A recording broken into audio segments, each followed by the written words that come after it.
Good evening, everyone. How are we doing tonight? What a day, what a day. My name is Matthew Packwood, and I'm director of the Oregon Origins Project. Thank you so much for being here tonight. A reminder, please silence your cell phones for the duration of the show. Thank you. And there's no photography permitted tonight. Thanks. We want to begin by offering a land acknowledgement and a call to action.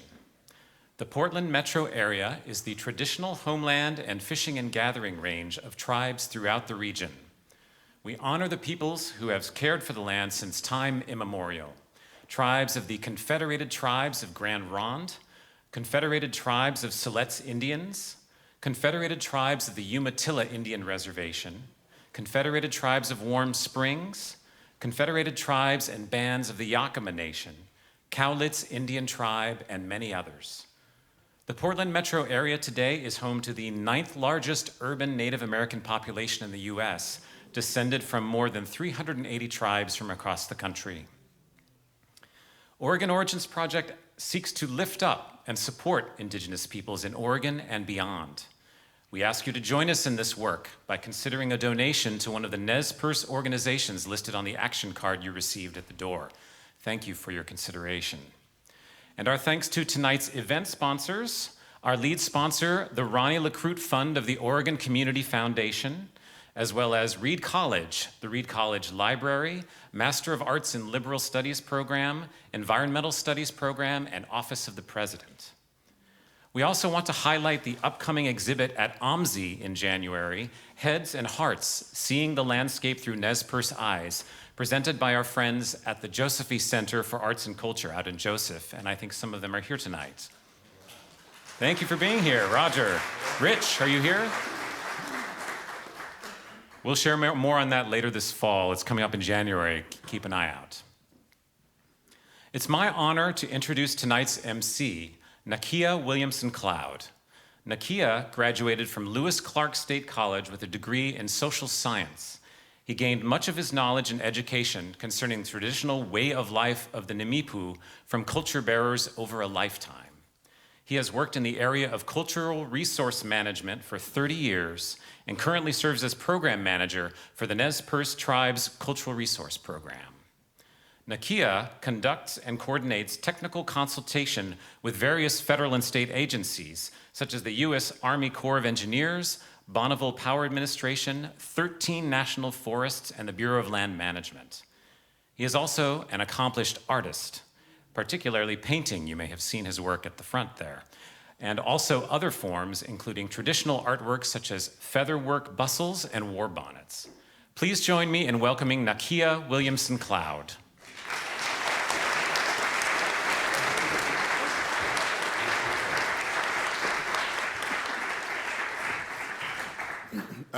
Tots kalawat oikala ka paide nuna si kina ki tots piam kin ka oikaslik nunam inna willa pikes inna kunku ki tamapikes ka nunam hitau himyuma.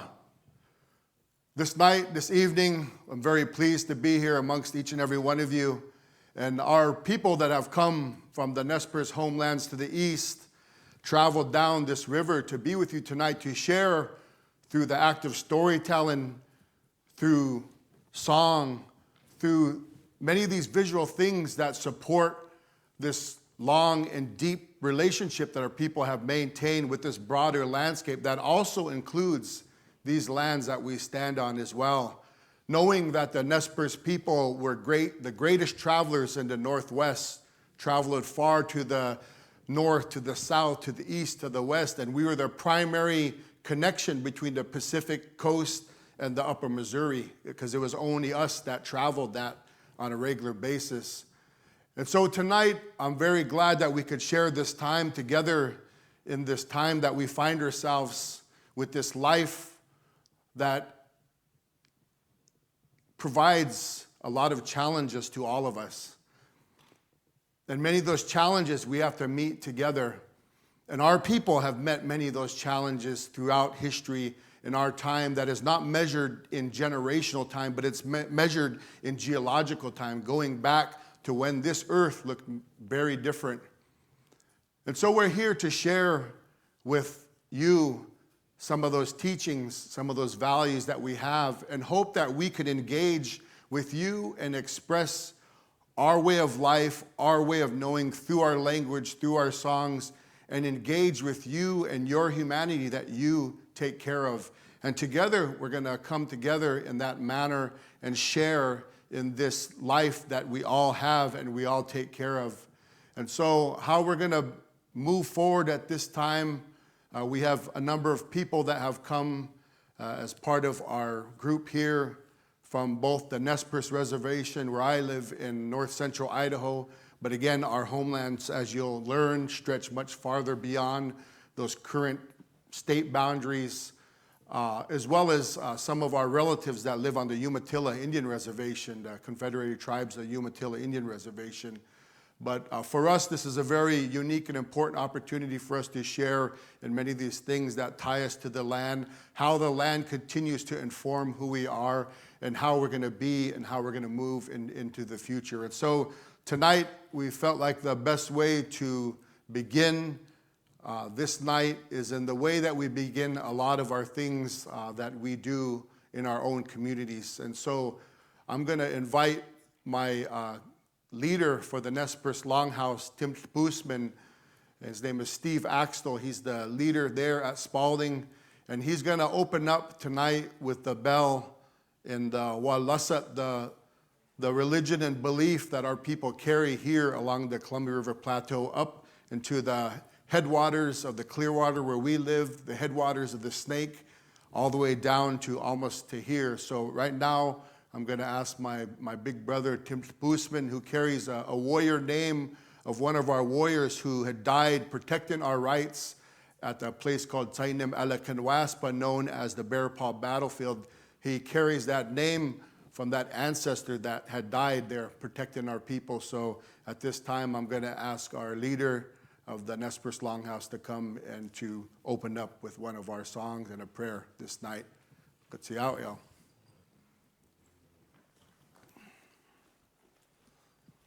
So again, please no recording at this time. After we're done ringing the bell, then we can continue on with the recording and the audio. So before you sit down, we're going to move forward here and go ahead and fire the cameras back up. And we're also going to share, and as you will experience and find tonight, is that when we talk about our history, when we relay information, we express it in the best way we can within our language, within the borrowed language that we all can share. But also, along with our stories, all of our stories all have songs that go with them. Because it's these songs that are counting the history of our people. These songs were made to commemorate very important things that had happened in the lives of our people.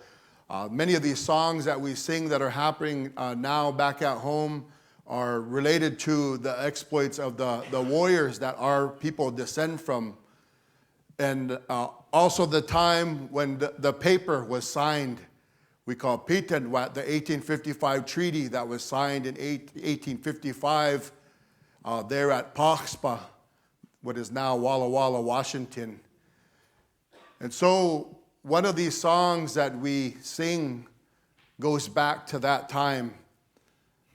On May 29th, as our people were gathered, all of the ancestors and the Tetakasna of all of the 4 treaty tribes, the Nez Perce, Yakima, Umatilla, Warm Springs, were gathered at that site.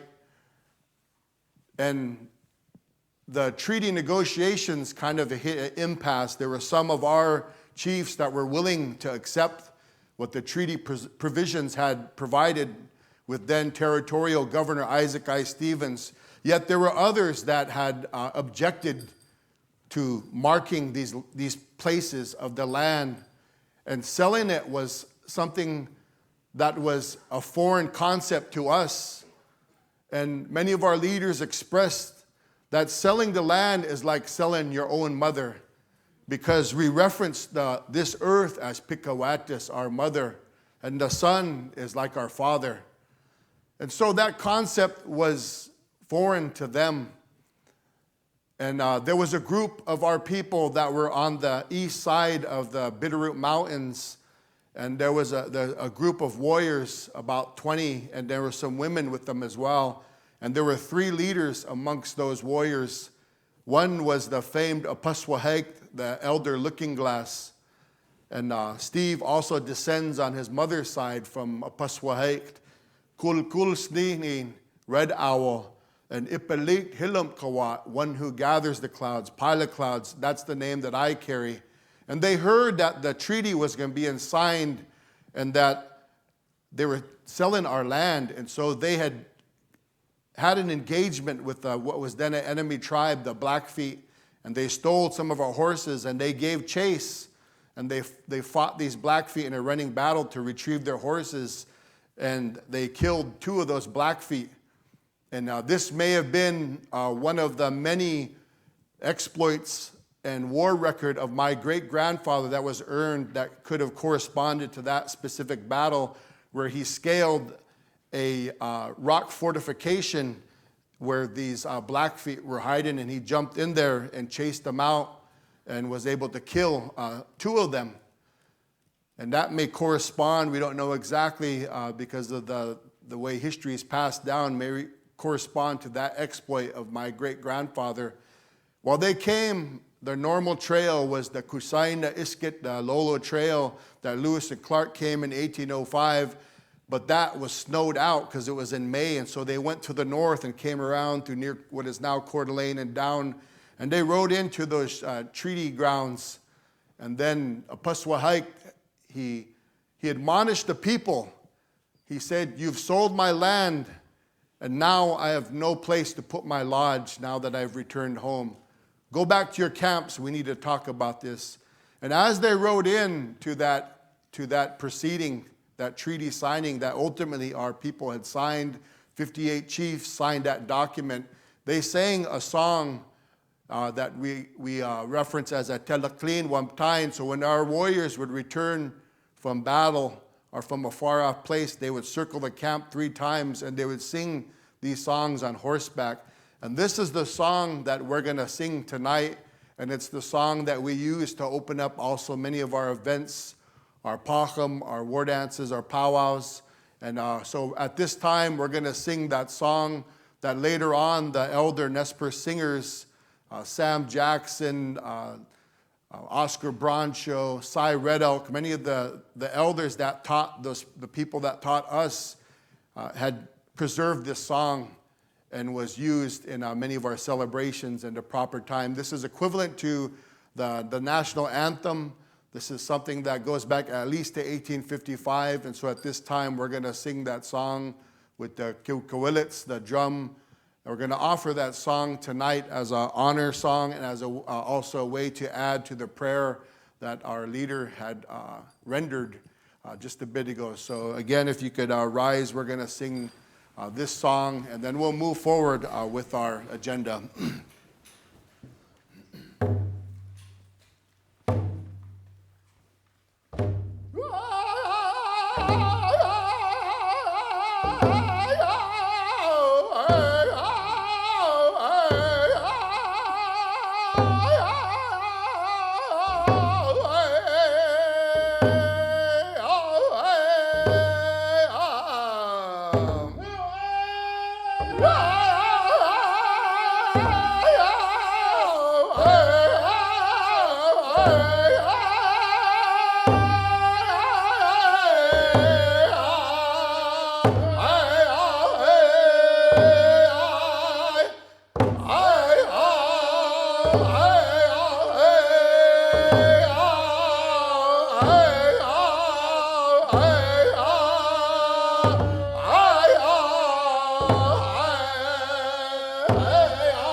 Yeah, you may be seated.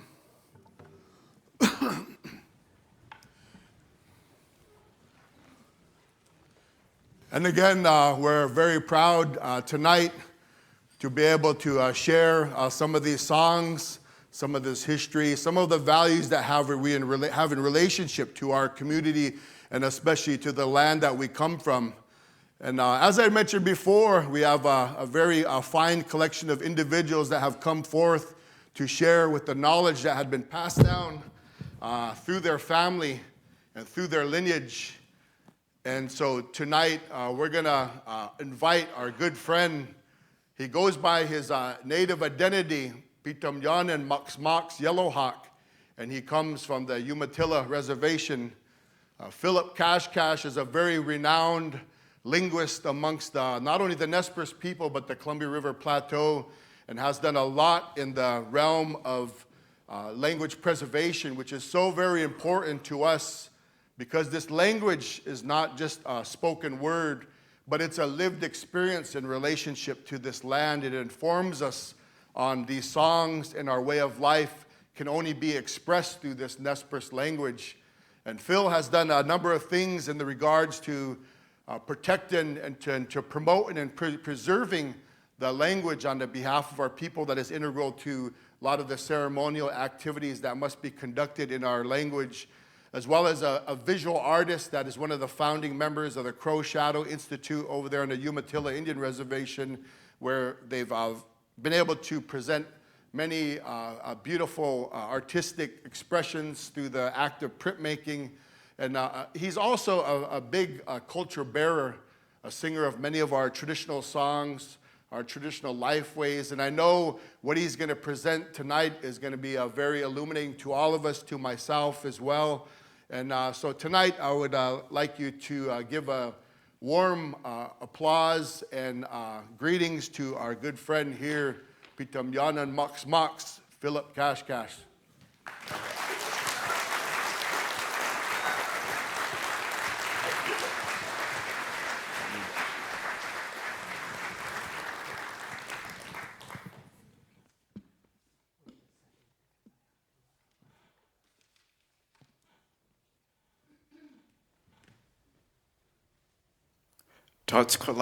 Good evening.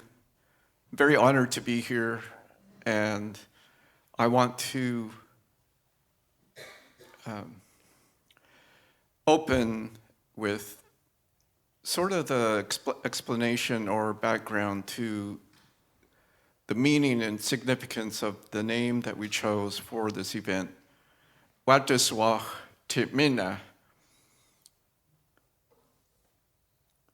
And that translates as earth and heart, but it's a little bit more than just and.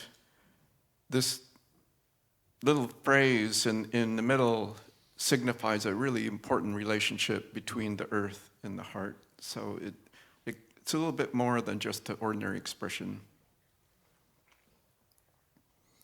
What does it mean to be a real human being? That's a really important question among many in our community, because in the language, our names that we have for ourselves signify our status as a human being, because we descend from a very first ancient originators called Nakia, meaning the first created humans who stood on the ground in the first emergence in the creation of this world. And so we descend from those. And the name that we carry now today, Nimipu, is one of our main terms that we carry for ourselves, meaning the real people. First, for many Nimipu, our life world is fundamentally an emergent and ongoing growth-related process, or what we are claiming here as being and becoming. We are being and becoming a real human being.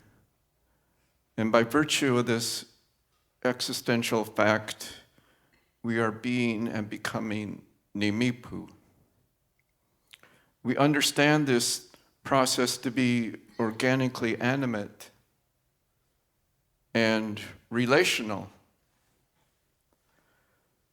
By organically animate, it is meant that the cosmos is viewed as alive, and everything within the world has potential for animacy and personhood.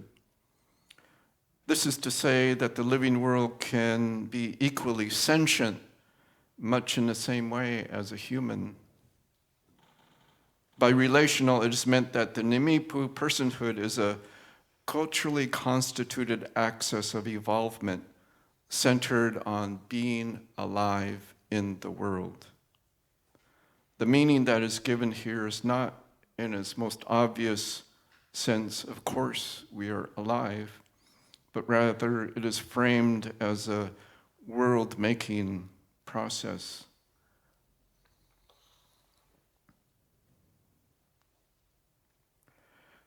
Naksap titokan hipain. A stranger arrived. Just recently, we celebrated Indigenous Peoples Day. And Indigenous Peoples Day is a holiday that celebrates Native American and other indigenous cultures while acknowledging the history of colonization and its ongoing effects. It serves as a counter-narrative to Columbus Day, which historically commemorated the lost Italian explorer, Christopher Columbus, and his 1492 arrival in the Americas. Today, you will hear a traditional counter-narrative, one that takes a temporal break from the norm of the historical linearity that pervades our consciousness, that there are absented others in this timeline, in this 1492 story. And with the story that I'm about to tell, we now have a Cayuse Nez Perce story that gives voice to this event.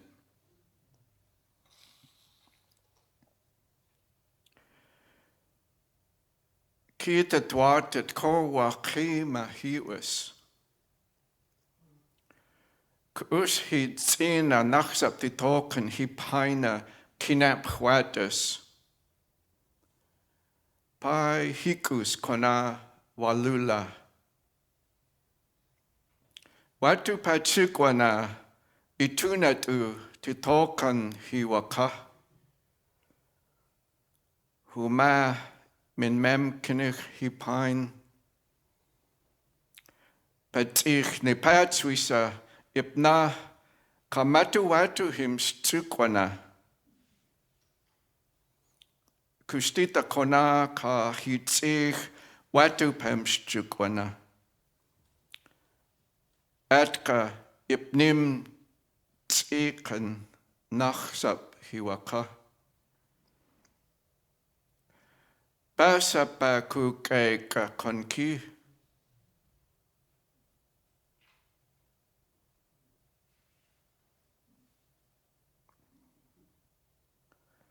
Hinas mistakan ba kuspa. Ki kon mai pitsich nusich ka piten wasich chapai ba.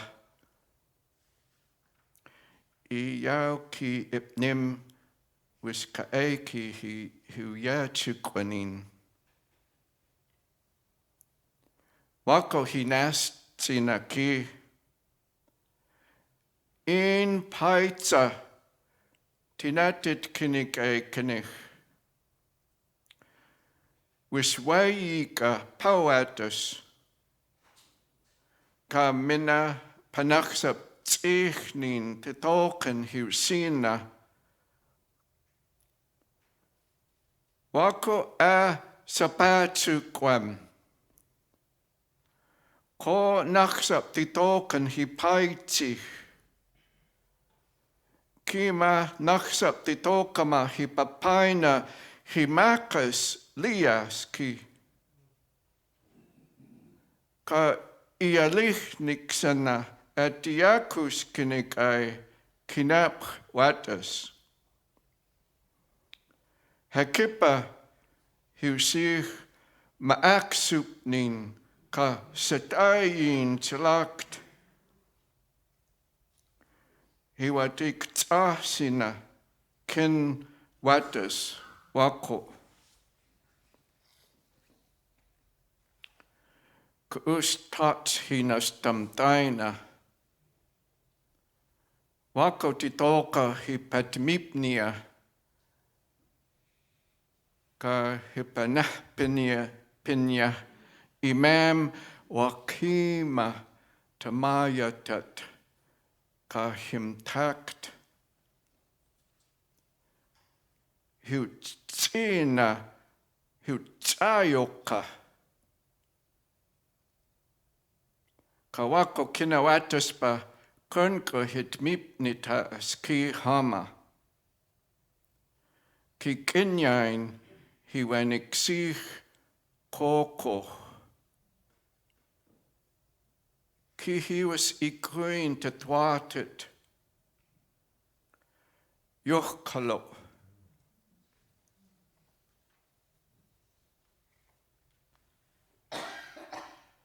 I'll just add briefly in that story. They also said that he wore a big long coat. And this coat had many pockets, and it was a curious clothing. And so that part I've yet to add to the story.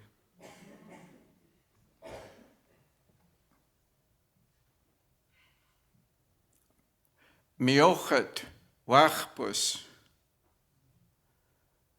And this story was shared with me from my older brother, and I asked him, where did you hear that?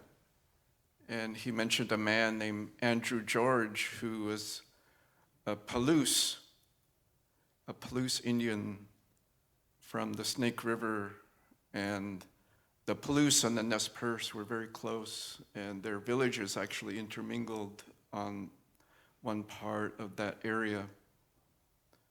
And he was a renowned healer and very well remembered kind of tribal historian, and the Pacific Northwest historians Richard Schurman and Cliff Travisser worked with him on recording and documenting the Palouse history. But in this story, it regards several very important facts. Starting in 1878, large numbers of Chinese laborers were recruited, mainly directly from China, to build the western portion of the Northern Pacific Line, which ran through parts of eastern Washington, Idaho, and northeastern Oregon in our homeland area.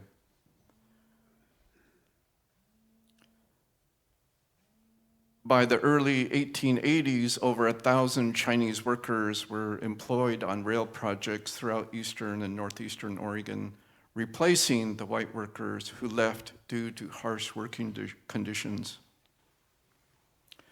This following story grounds our reality in observable form. For us as Nimipu, we understand the world to be populated by humans and a wide range of non-human others who bear equally valid forms of consciousness.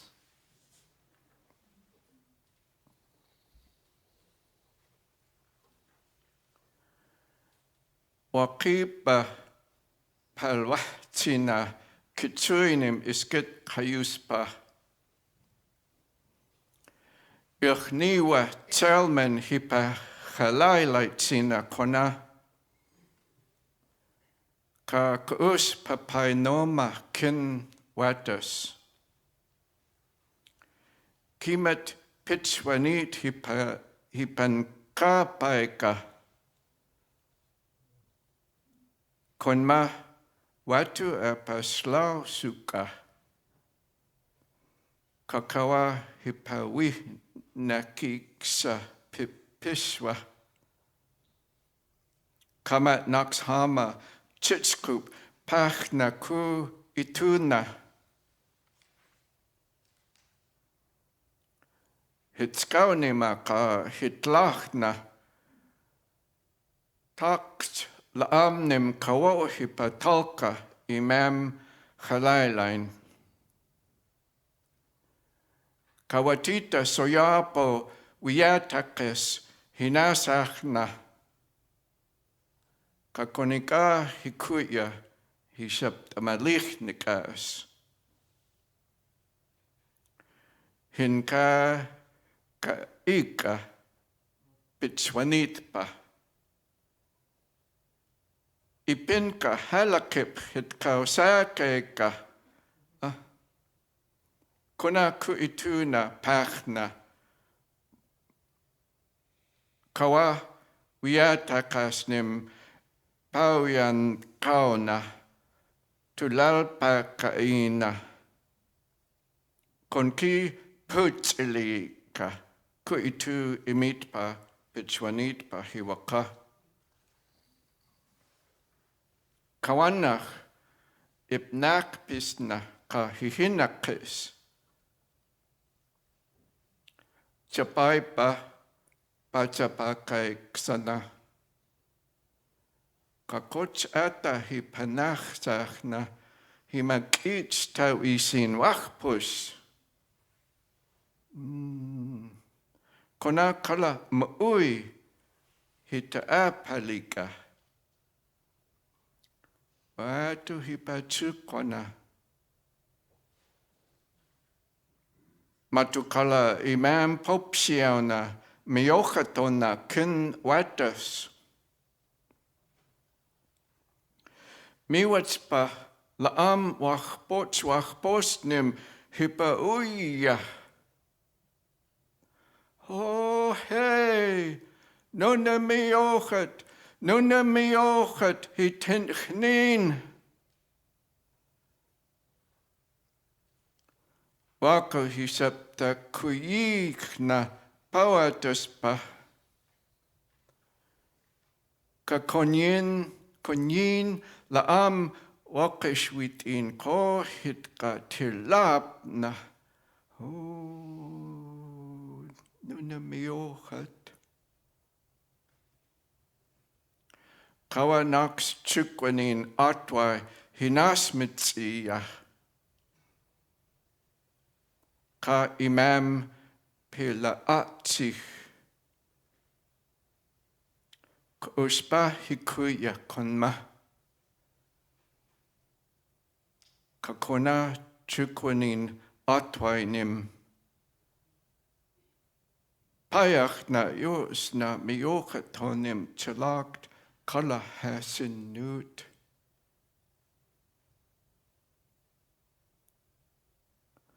Lamatki wispolki patsapakolika ka pola sapaya.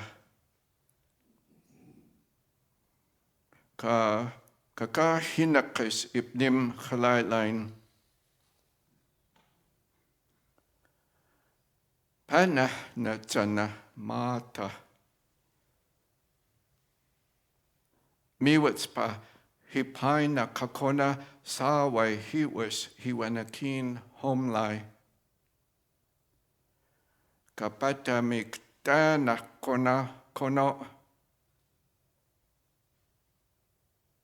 Ki he was ikuin to thwarted.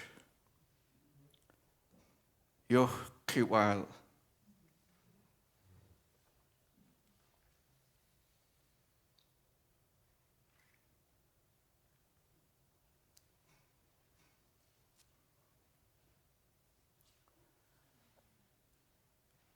I'll end with this story. My grandmother, we nato win my related this story to me when I was quite young, and in the presence with my grandfather. It was just the three of us, but it was an intensely private and emotional story. It was only recently that I've taken this from memory and translated it into our Nimiputimpt, our Nez Perce language. I share it here to both honor my grandmother and the subject of this story, which I have actually been doing work on recently, both publicly and on film. We premiered a film on a documentary on Sasquatch just last week in Bend, Oregon. And it will be here in Portland soon. Istiaha, or what is commonly known as Sasquatch or Bigfoot in our Nez Perce language.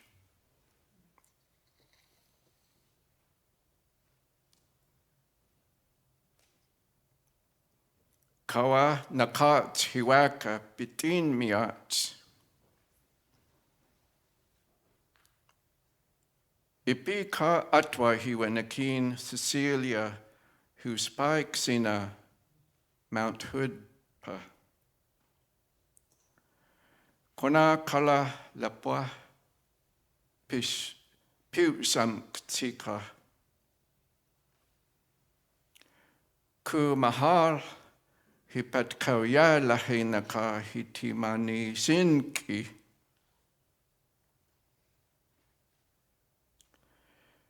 Kimet nakski kulawitki. Atwaina pachna naksap hutsaya.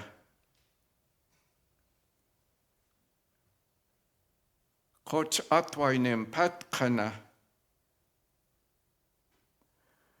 Ima hinakit hiwaya tsin. Nakat hinaksaka nama hihitsa.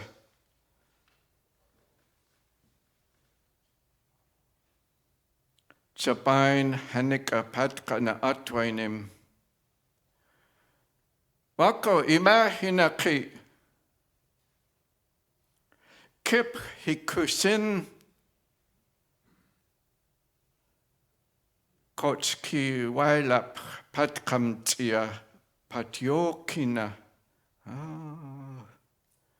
Kunamana hichukwana kayoh.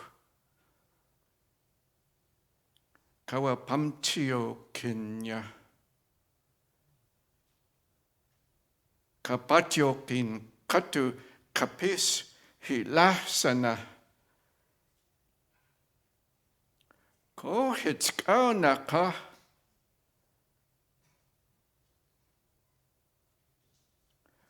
Atwainim patkana. Wako kina hitkao sich. Ko hit patatitsa nunem tauyanikitpa. Ka ata husina istiahama. Anna. Ka husina ichniwama. Hil kilitsina ka hipatyochna iks. Kono istiahama wiyakiliksen katatip chakoi. Ki u kon mai naksap hutsaya.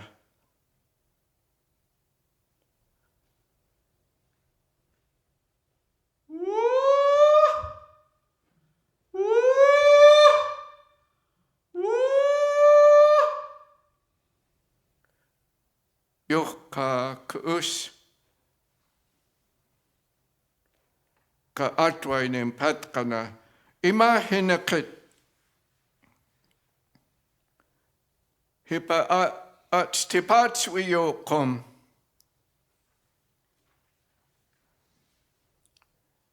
Ka hinas mitsia katatip piskispa. At chikau na.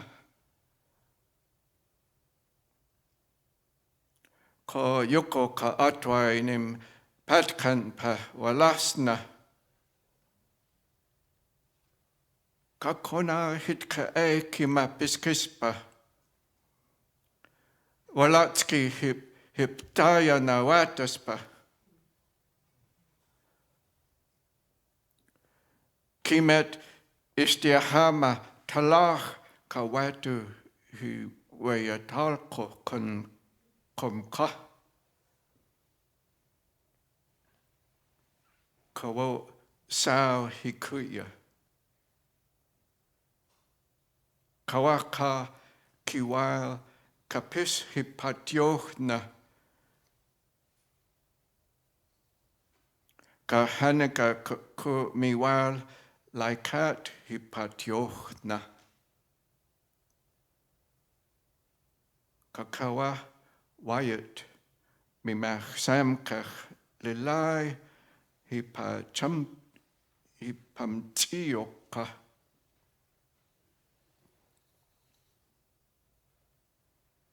Kala sao hikuya.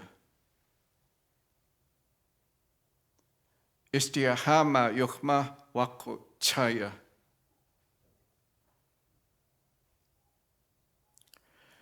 Yuch kiwal nakacham tetwatit he was ki.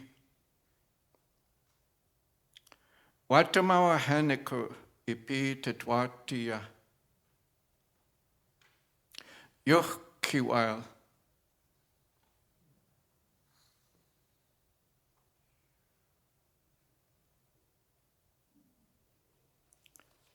Ka inka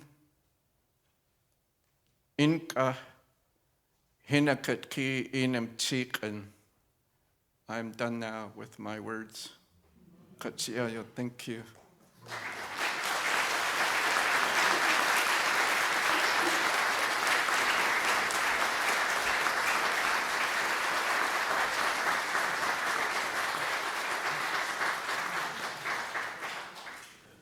So again, we had the great fortune of hearing some of the stories of our good brother here, Pitam Yanan Max and his elders. And so now, as everything in life that we do in the longhouse and just in life in general, there's always a balance in everything. The voice that we can provide as men only can go so far. And so it was very appropriate that we would call upon one of our community members, that also in our community, there are people that live on the upper region of the Clearwater River, and there's those that live on the lower region of the Clearwater River around Lapwai. And she comes from the upper region in around Kamai, Idaho, where Timnapa, the heart of the monster, the creation site of the Nez Perce people are and is to this day. And so her lineage goes back many, many years, and she carries the name Hayum Potinmai. It's a reference to a female grizzly bear. So at this time, I'm going to invite Darla Jackson, who's done a lot of work, and one of the interpretations she relayed to us is that this is a female grizzly bear that's digging for roots and for medicines. And her life, she achieved her education in the field of anthropology and worked in many of our archaeological work that we do at the Nez Perce Tribe, monitoring, even some testing and even some digging, so it's very appropriate. So tonight, I'm going to invite Darla Jackson to come forward, and she's going to express some of her lineage and stories that relate to her experience as a woman. And as we know, as men, you know, oftentimes it is us in our community that speaks in this role that I'm at now. We call It's like in the old days, they would travel around a camp and they would have a person that would relay the message before cell phones and all that stuff. And so, but really, the message that was being relayed was usually the woman telling you what to do. So, and we all as men understand that. So at this time, I'm going to ask Darla to come forward at this time. Thank you.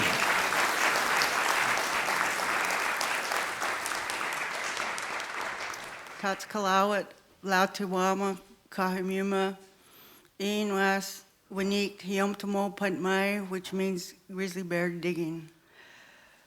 Good evening, friends and relatives. Thank you for having me here. My name is Darla Jackson. I come from Kamiai, Idaho. I'm 71 years old and an enrolled member of the Nez Perce Tribe, or the Nimipu. I was born in Grangeville, Idaho. There's a creation story at the center of every culture. The connection of the Nimipu to place is written in landscape and a basalt heart-shaped rock outcrop. The heart of the monster creation place and story for the Nimipu is located 2 miles east of Kamiai at the landmark Tinmitpa. The story of Itziea, the coyote whose hardened heart lies near Kamiai, and Isiaxich, the great monster. This happened many years ago, long before people came, when only animals lived here. Itziea was busy in Sililo Falls building a fish ladder when Mike Pye yelled at him, "Why are you bothering with that? All the people are gone." Itziea thought to himself, "I am doing this for the people. I'll quit and go along." Coyote learned a great monster was eating all the animals from the river. Itziea went along upriver by way of the Salmon River. Along the way, he took a bath and dressed up to make himself tasty for the monster. Climbing up the ridge to look over the landscape, suddenly he sees a great head with a huge body. Itziea had never seen anything like that before.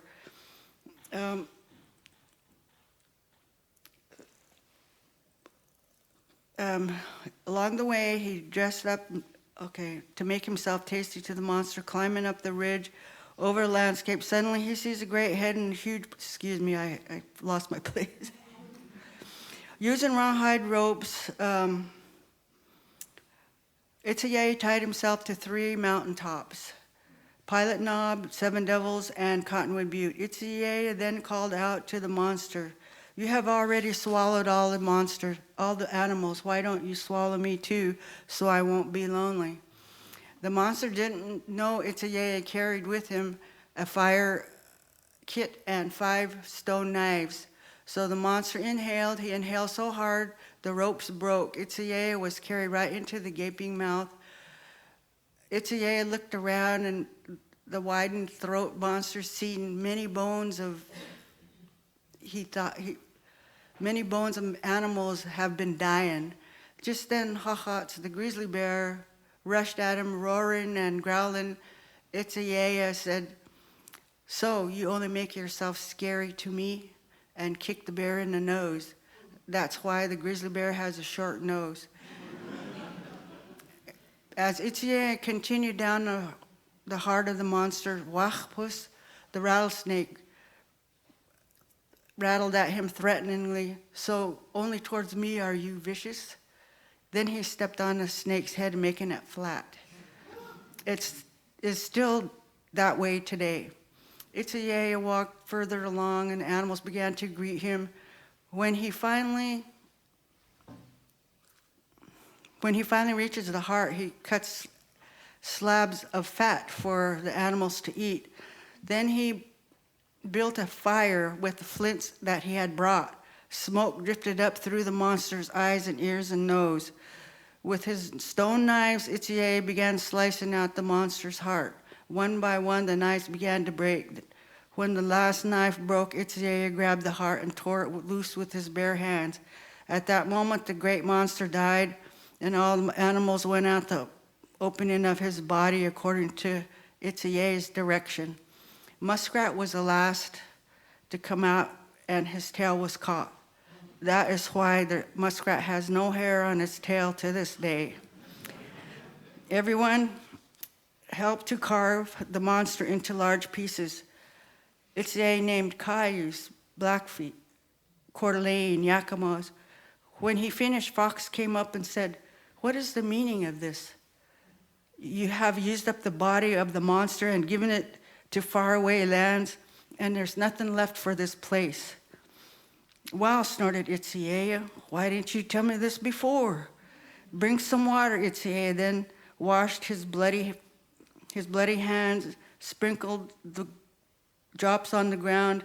From the ground up came the people Itzay named Nimipu. The Lewis and Clark expedition, also known as the Corps of Discovery, was organized by Thomas Jefferson in 1803, newly obtained Louisiana Purchase.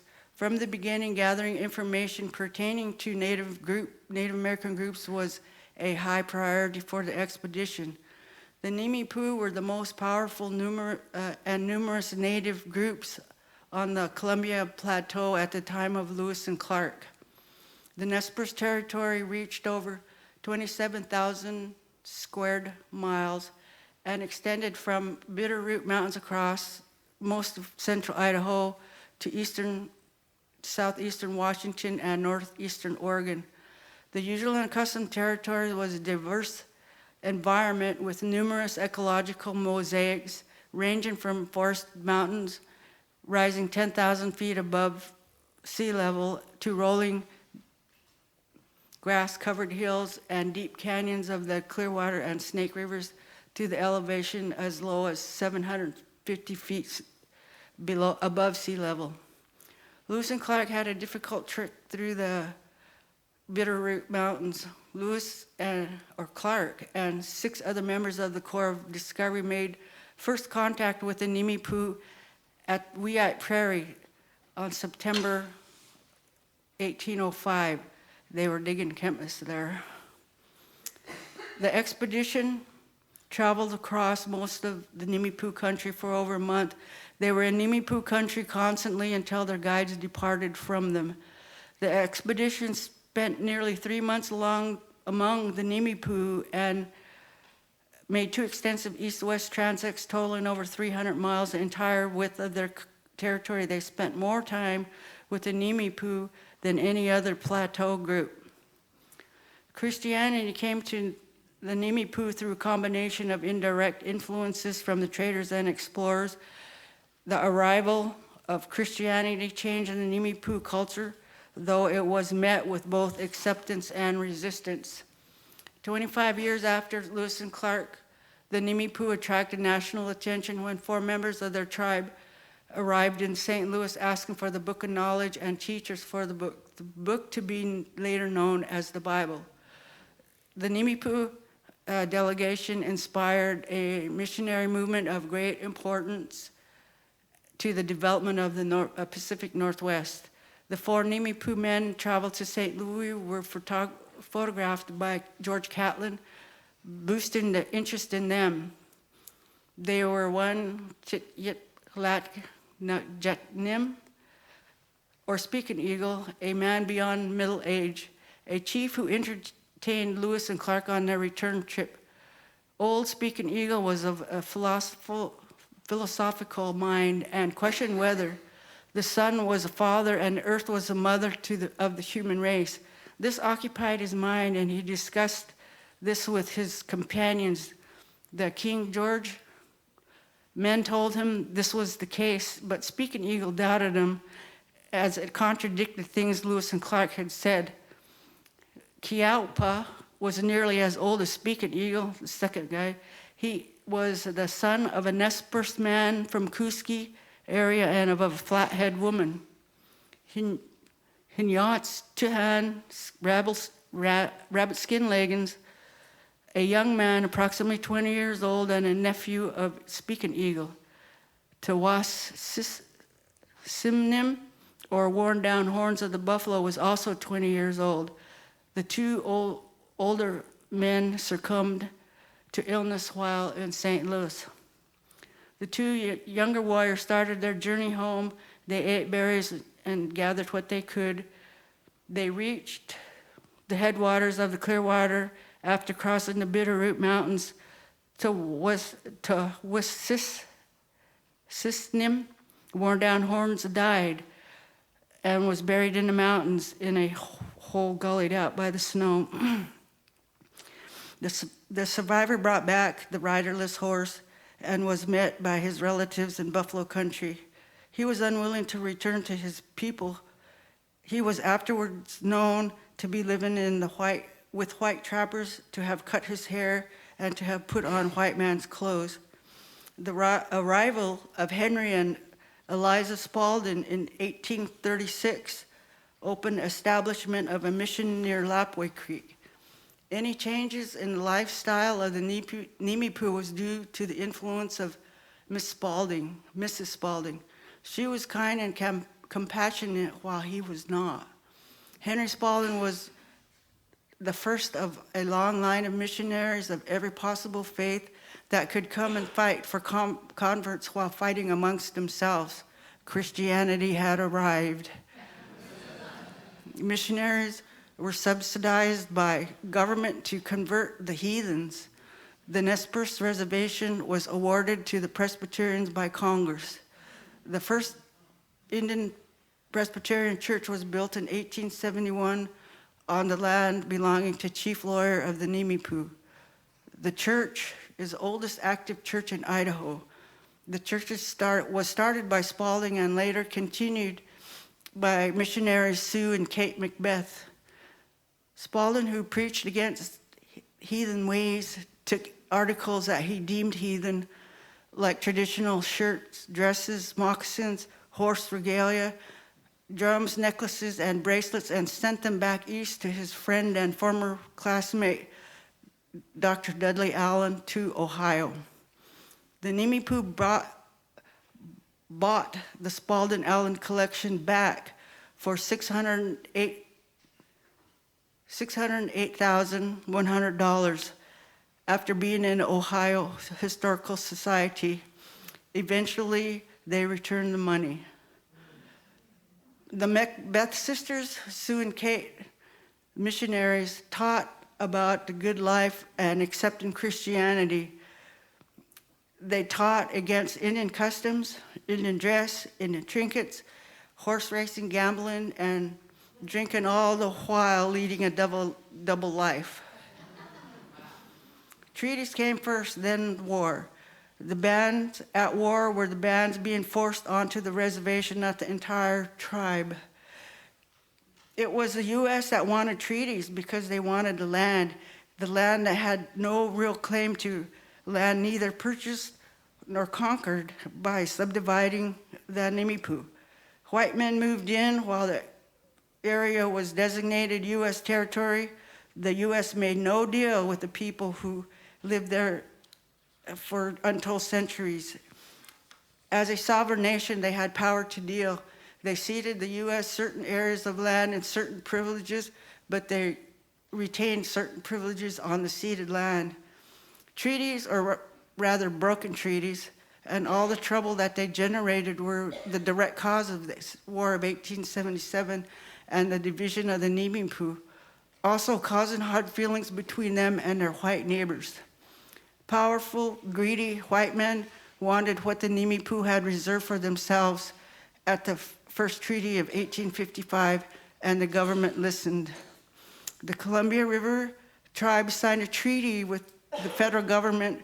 In these treaties, the tribe ceded their land, but they reserved the exclusive right to fish and hunt within their ceded lands and their usual and custom places outside the reservation boundaries. The steady influx of white settlers brought treaties, the reservation, and agents that managed to divert much of their tribal payments into their own pockets. Rich gold finds on tribal land lured adventurous, greedy prospectors and miners by the thousand who took most of the country. While white encroachment and tribal resistance led to the bloody war. with a small band of Nimipu warriors and their family tried to fight off the might of the United States. It was a totally unnecessary war. Joseph and his people had already submitted to General Howard's demand that they come to the reservation in Idaho in spite of the fact that they had signed no treaties, although other Nimipu had signed for them. The people protested, saying that others couldn't take away their right to deal. These people became known as non-treaty Nez Perce. They left the Wallowa. The Wallowas crossed the swollen rivers and arrived at the Chemist Prairie near Grangeville. The women were digging Chemist when two young men astride a frisky horse accidentally rode over a pile of chemist bulbs, destroying them. The angry husband told the young men riding the horse that if he was so brave, why didn't he go kill that white man who murdered his father? The white man, or the young man, accepted the challenge and with two cousins rode off to do exactly that. That white man was not home, so they rode on and killed every white man they could find who killed or abused the Nimipu. The army came. Early in the morning of June 17th, they fired on a peaceful party with the white flag, thus beginning the war that followed the Nimipu across Idaho into western Montana, back into Idaho, up to Montana, across Yellowstone Park into Wyoming, back into central Montana, and north up to Bears Paw Mountain, where they camped on Snake Creek, 1,200 miles from home, and fought the last battle before Joseph surrendered. Bears Paw is where Joseph delivered his statement from where the sun now stands, "I will fight no more forever." During the fight, the battles from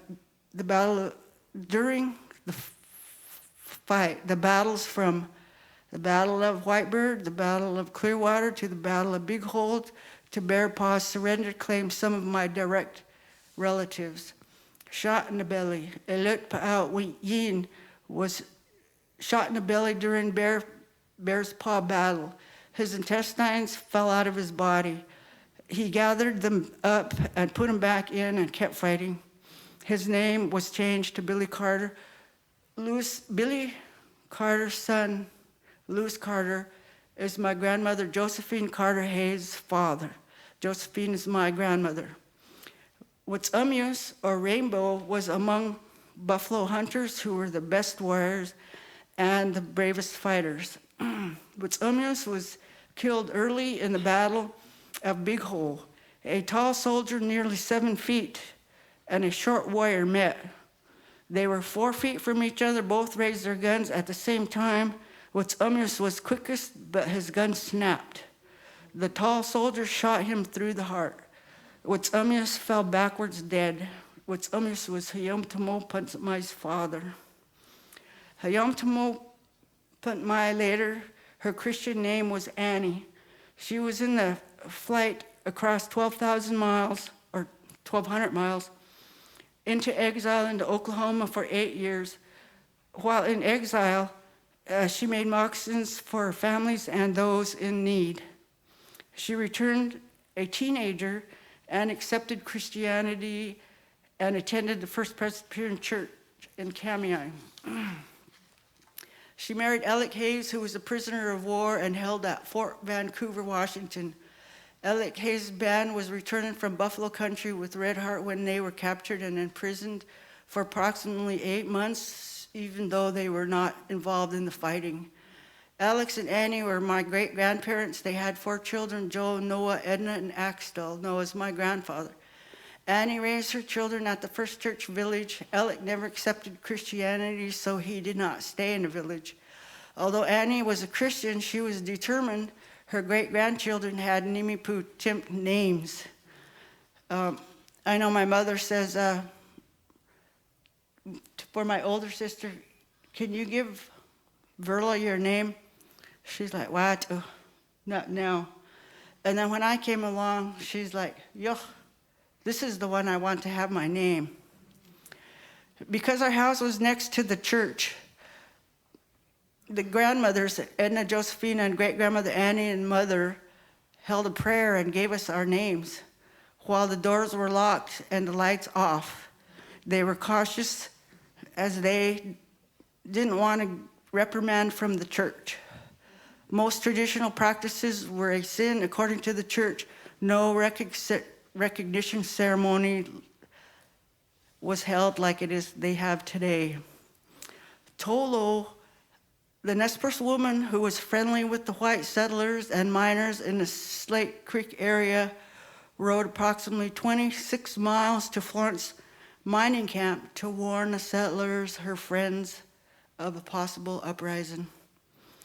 Tolo, a noted poker player, she was known as Tula Cats Chatmit, Tula Cats, placing money on betting cards, Chick Chatmit, dealing cards. Her name was shortened to Tuli, then evolved to Tolo by the whites. She received an allotment off the reservation at Slate Creek. Tolo was my great-great-grandmother from my father's side. Our grandmother Edna, great-aunt, Noah's sister, Edna Laurie Hayes, raised 4 children at the first church, my siblings, 3 miles east of Kamei. Roger was given the name Tukiun, Smoky. Sister Verla was Sisnum, Thornberry. Myself, Hiyomtamo Putmai, and the younger bro, Charles, was Ilik Pa'at Yin, shot in the belly. Edna was a devout Christian who attended church services and functions regularly as we grew up. The group went camping at Talmuks, gathering wood, berries, and roots when the opportunities came. No one, not even Edna, talked about the flight of 1877 and her mother Annie being in exile, a prisoner of war. The youngest bro showed promise of being a traditional dancer, and elder Walt Marks offered to make everything he needed to dance. Grandmother Edna said, "No, we are Christians." For their protection, she believed Christianity was best for the children. Attending school and church was our main activities. As teenagers, the older sister became rebellious, causing attention of authorities and social services. It was reform school or boarding school for her. My grandmother chose boarding school, and the eldest brother decided to go to Oklahoma with her. They were put on a Greyhound bus for 3 days to El Reno, Oklahoma, then to Cheyenne Arapaho boarding school in Concho, Oklahoma. They were both in the 8th grade. The next year, 1968, I followed to Cheyenne Arapaho boarding school in Concho at age 13 and 14. I attended 8th and 9th grades there. I transferred to a high school at Riverside Indian School in Anadarko, Oklahoma for the next 3 years. I graduated in 1972 after spending 5 years in Oklahoma. The boarding school experience in Oklahoma was not as traumatizing as Catholic boarding school run by priests and nuns. The boarding schools in Oklahoma were managed by tribal members from the vicinity, members of the area tribe, Cheyenne, Arapaho, Kiowa, worked as administrators, teachers, coaches, dormitory matrons, and cooks. The most harmful damage was being away from family, losing the language, and losing the connection to family and land. The church members continued to have activities together after 5 years of absence. The kinship tie disappeared. The chemist bakes were there for certain members only. Being away for so long caused disconnection. I forgot the roots and the places to dig. It further distanced me from the practice. The first archaeological experience was in Kamei. Sigurd Grove was private landowner with rental units available in Kamei. We rented one of his houses. Grove was digging for a water line when he hit a leg bone of a Columbian mammoth and later found a skeleton. Grove found the bone in 1957, but researchers didn't excavate until 1995. The mammoth was determined to be 12,000 years old and is housed at the Kamiai Historical Museum. Tolo Lake Mammoth Site is located 5 miles from Grangeville, Idaho, and the gathering site for Joseph and his band from the Wallowas going to the reservation. The Idaho Fish and Game drained the lake for restoration of birds and fish habitat. While removing the sediment washed in from surrounding farms, from surrounding farm fields, a bulldozer ran into a 4.5-foot tall bone. I volunteered for this archaeological dig and took my daughter, age 4, and niece, 10. We arrived at Tolo Lake dig site in August of '95. We got set up and met a few of the other volunteers, and we spent the night in the car. The next morning, we met the leads on the project, the University of Idaho professors and students. 9 Columbian mammoths and 3 bison antiquities were found along Tolo Lake shoreline. The postmaster from Kuski, a volunteer, she named one of the bison Corny for cornucopia, horn of plenty. Hell's Canyon carved out by Snake River and the Hell's Canyon Recreation Area and Hell's Canyon Archaeological District. The Archaeological District is huge. The State Historic Preservation Office reported over 500 archaeological sites. Kirkwood Bar is one of the archaeological sites accessed only by boat. The site is an ancestral homeland of the Nimipu.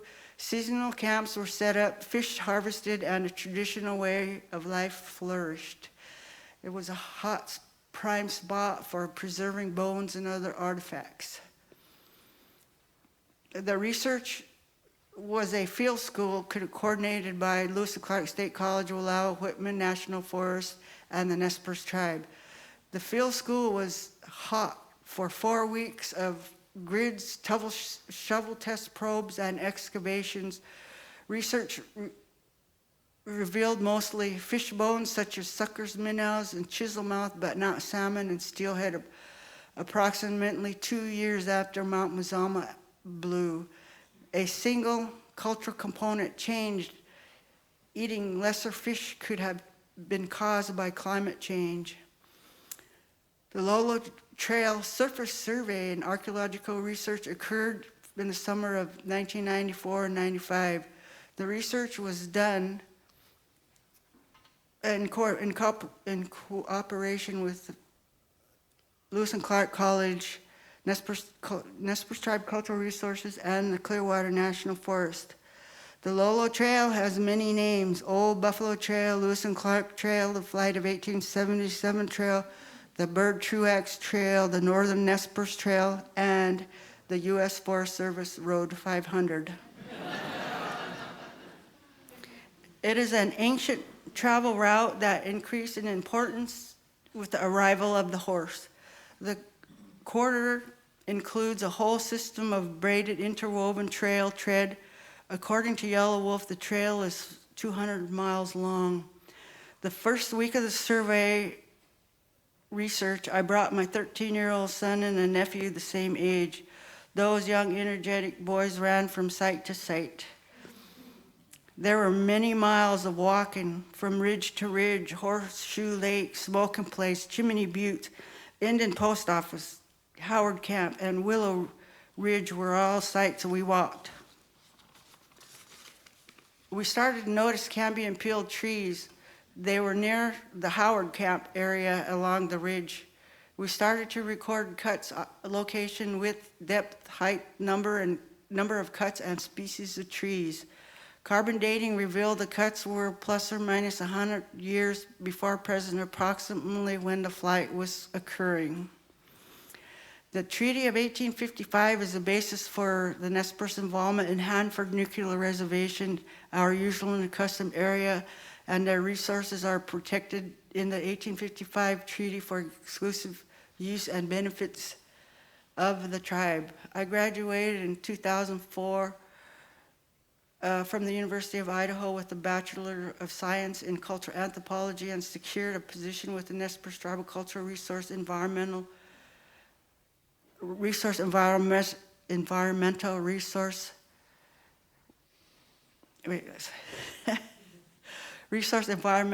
Restoration and Waste Management as a Nez Perce representative, the Hanford Cultural Resource Specialist. As the Hanford Cultural Specialist, I attended cultural resource meetings with the Department of Energy, Hanford tribes, and entities such as BPA, U.S. Fish and Wildlife, Pacific Northwest Laboratories, and their contractors as they presented their projects for review. Our crew monitored archaeological projects and sacred sites. There were many archaeological sites that were affected by the cleanup of the contamination. We monitored sacred sites like Rattlesnake Mountain, Gable Butte, and Lock Island.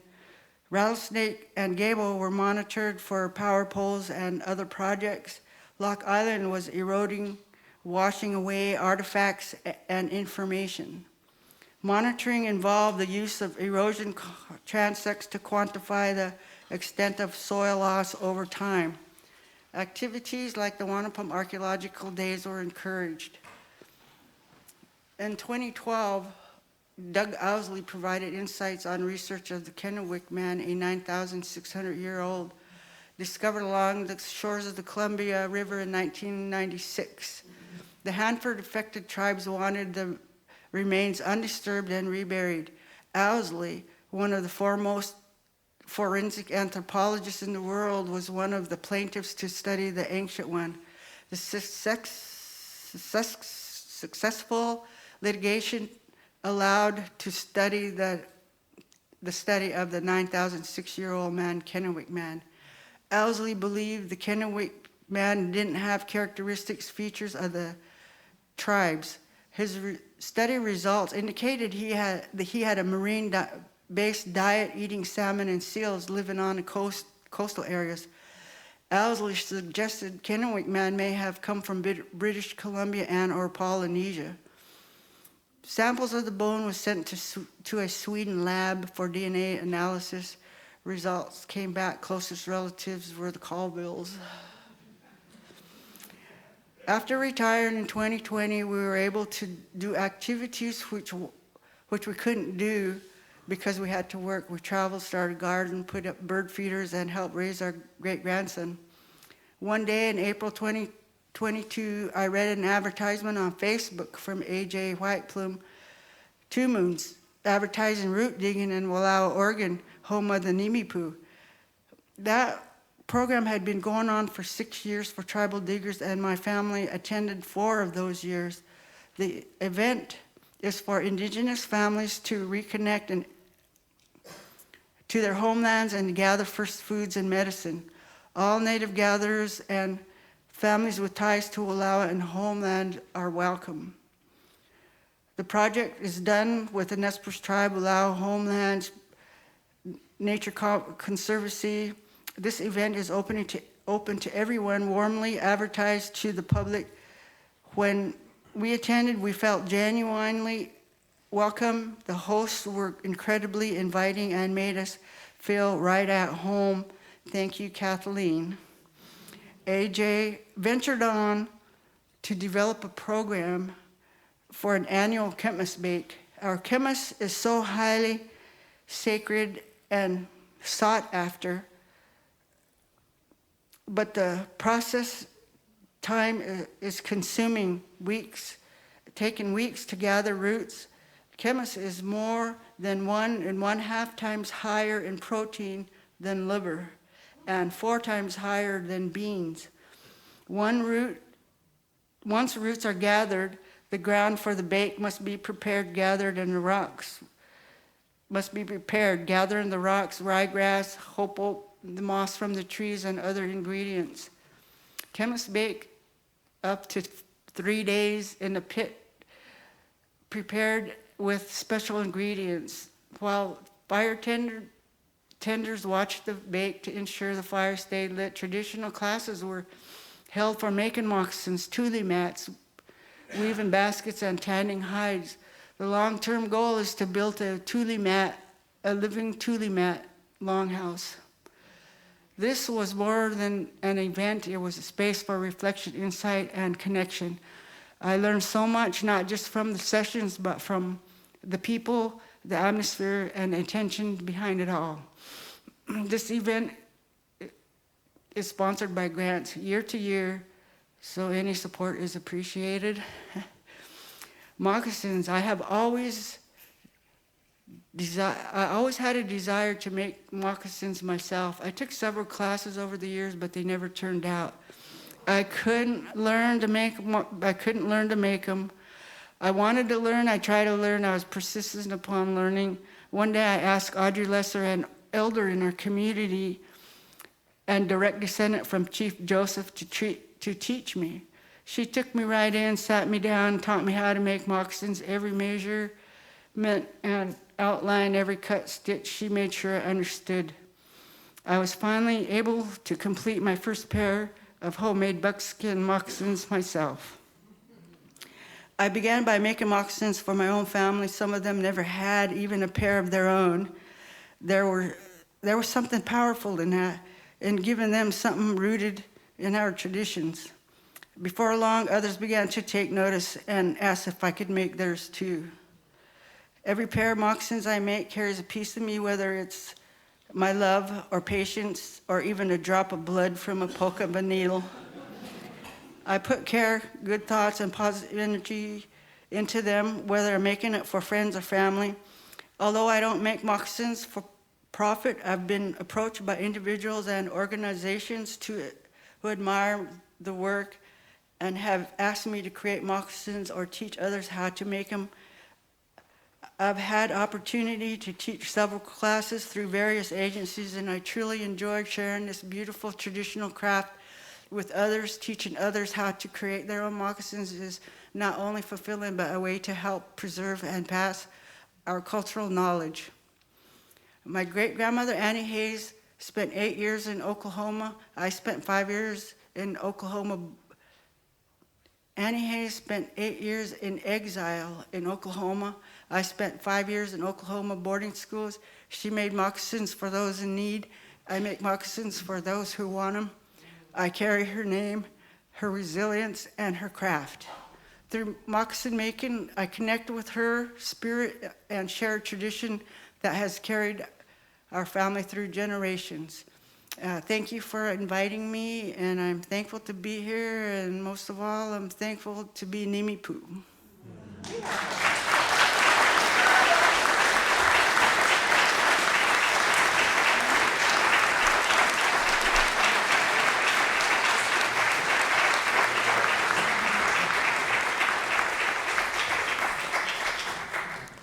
All right. Thank you, Darla. Katsiao. Appreciate that.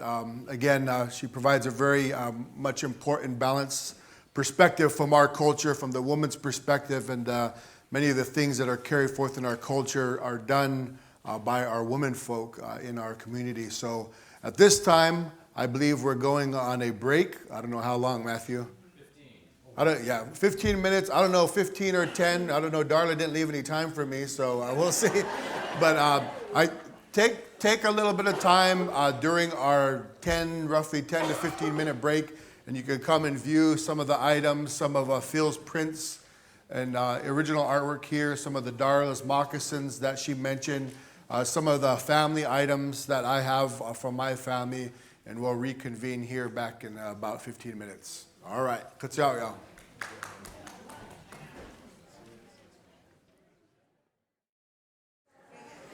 All right, everybody. Again, thanking you for your patience and staying with us on tonight's event. And part of what I wanted to do in my portion and to express these things that are sometimes very difficult, and many of these things that are dear to us, as Darla had mentioned, you have to experience them on the land. In the classroom, sometimes you can get a sense, But many of these things you have to feel, you have to experience. And that's a little bit what we're trying to express tonight, is to have you experience this more than just the written word, more than just the spoken word. And part of it for me is what I brought here. In our community and in many of the people along the Columbia River Plateau and in the Nez Perce community are items that have been passed down through our generations are very important to us. And they signify our lineage in our community. And within our community, many of these, I was just at a doings not long ago, a week ago, and a young man, a veteran, had a war bonnet on. And there was another man from Nespelem. He said, "Whose war bonnet is that? I recognize that. I haven't seen that for many years." And it was through that, to Inusus, one of these, he knew who that young man was. He knew who his family was. And the same is true with the women, the Wispolsam. The women wear these long buckskin dresses, and those are passed down to grandmother, to child, grandchild, and so on over generations and generations. And so that's what this represents. I hope you didn't think this was a raffle or a silent auction. I'm sharing something really important to me and sharing a part of my lineage that is transmitted through these items, these tangible things. And it supports what we're saying. The hunting, the gathering, all these things that are dear to us, the treaty rights that came, that we still try to uphold, those Article 3 treaty rights that were reserved by us, not granted to us in the 1855 treaty, are all expressed even how we're dressed. And when we dress, it's a powerful thing. It's a way to speak. It's a way to communicate, as I'd mentioned, about my lineage. And as we were told that these items that were made by our elders, they're meant for us in the living. And there's a deep teaching of why that is that was expressed to me and made me to understand by one of my teachers, one of my elders, who I'm going to reference later on in my presentation. So this is really important to us, and I wanted to explain that the Asoptakai, these parfleches that they call, were made by my great-grandmother, and she's in some of the pictures that you'll see, I think at the second or third picture. And the kakapa, or the ititis, the large root bags, the cornus bags, were made, and we had many of these items, and my great-grandparents and I wondered, why do we have so many of these? Why? Because we had a room, and that room was full of these types of things.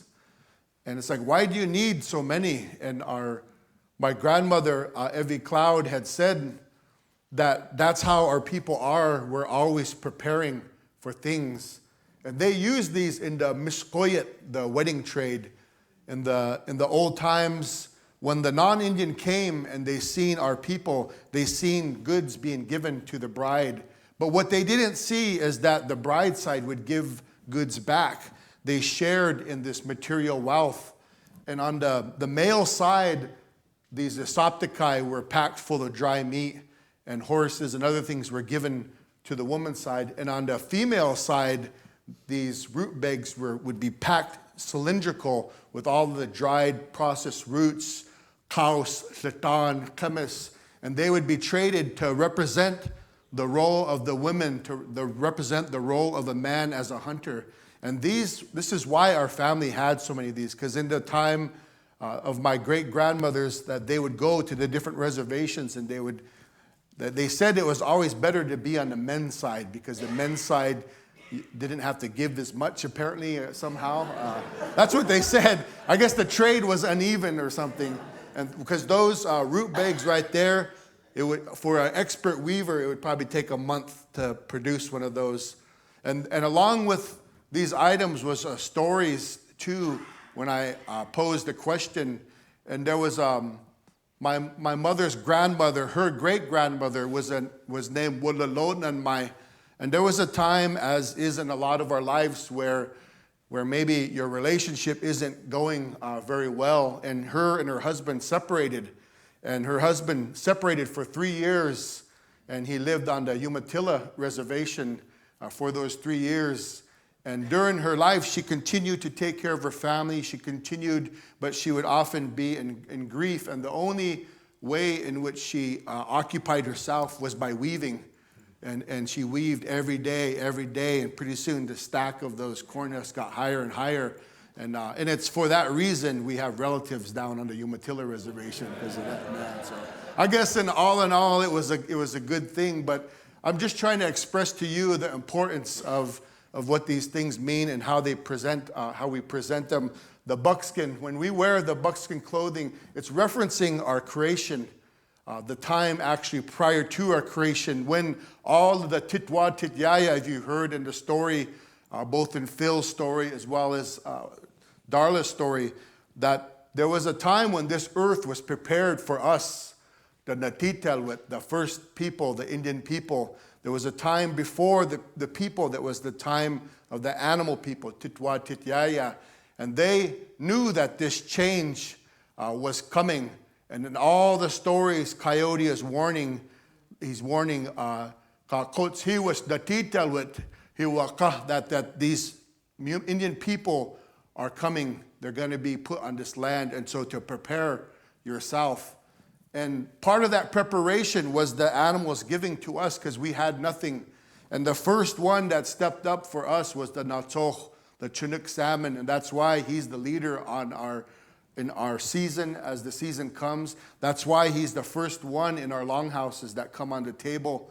And the second one was Tapit Tawasin, and that's represented by the buckskin clothing, those that travel on the 4 legs, Walu Telekin, all of those ungulates that are led by the white-tailed buck, and that was Tapit Tawa. He was the first one to give us this clothing. And then the leader of the Lautips, those that dwell in the water, was Kilask. That's why you'll see, like here with the otterskin quiver, and you'll see oftentimes, like our leader here, Steve, has the otter. That's to represent all of life that is derived from the water. And so these are the things that we express in many of the stories. They're reinforced through many of these ceremonies that recreate this act of creation. And to take it that a step further, when we create things ourselves, it's also that process of recreating the time of creation. Each year, each season that happens. And myself, my lineage, as is proper for me to express and to share with you, goes back particularly to 2 different places, or perhaps 3 different places within this broad territory. This man that you see behind me and myself share the same name, Phillip Cash. And in the time prior to 1877, his father, who went by the same name, was one of the preeminent war leaders amongst our people in the protection of our land, into the protection of the women and the children. And he was an undefeated war leader that led expeditions into Montana, we call Kusaina, Wyoming, and very few of the people on the western side of the Bitterroot Mountains ventured out there, because as tribes were being pushed from the east, it created an area of immense conflict. And so it could be dangerous when you had large tribes like the Sioux and Blackfeet, and you had to be able to be on par with them militarily.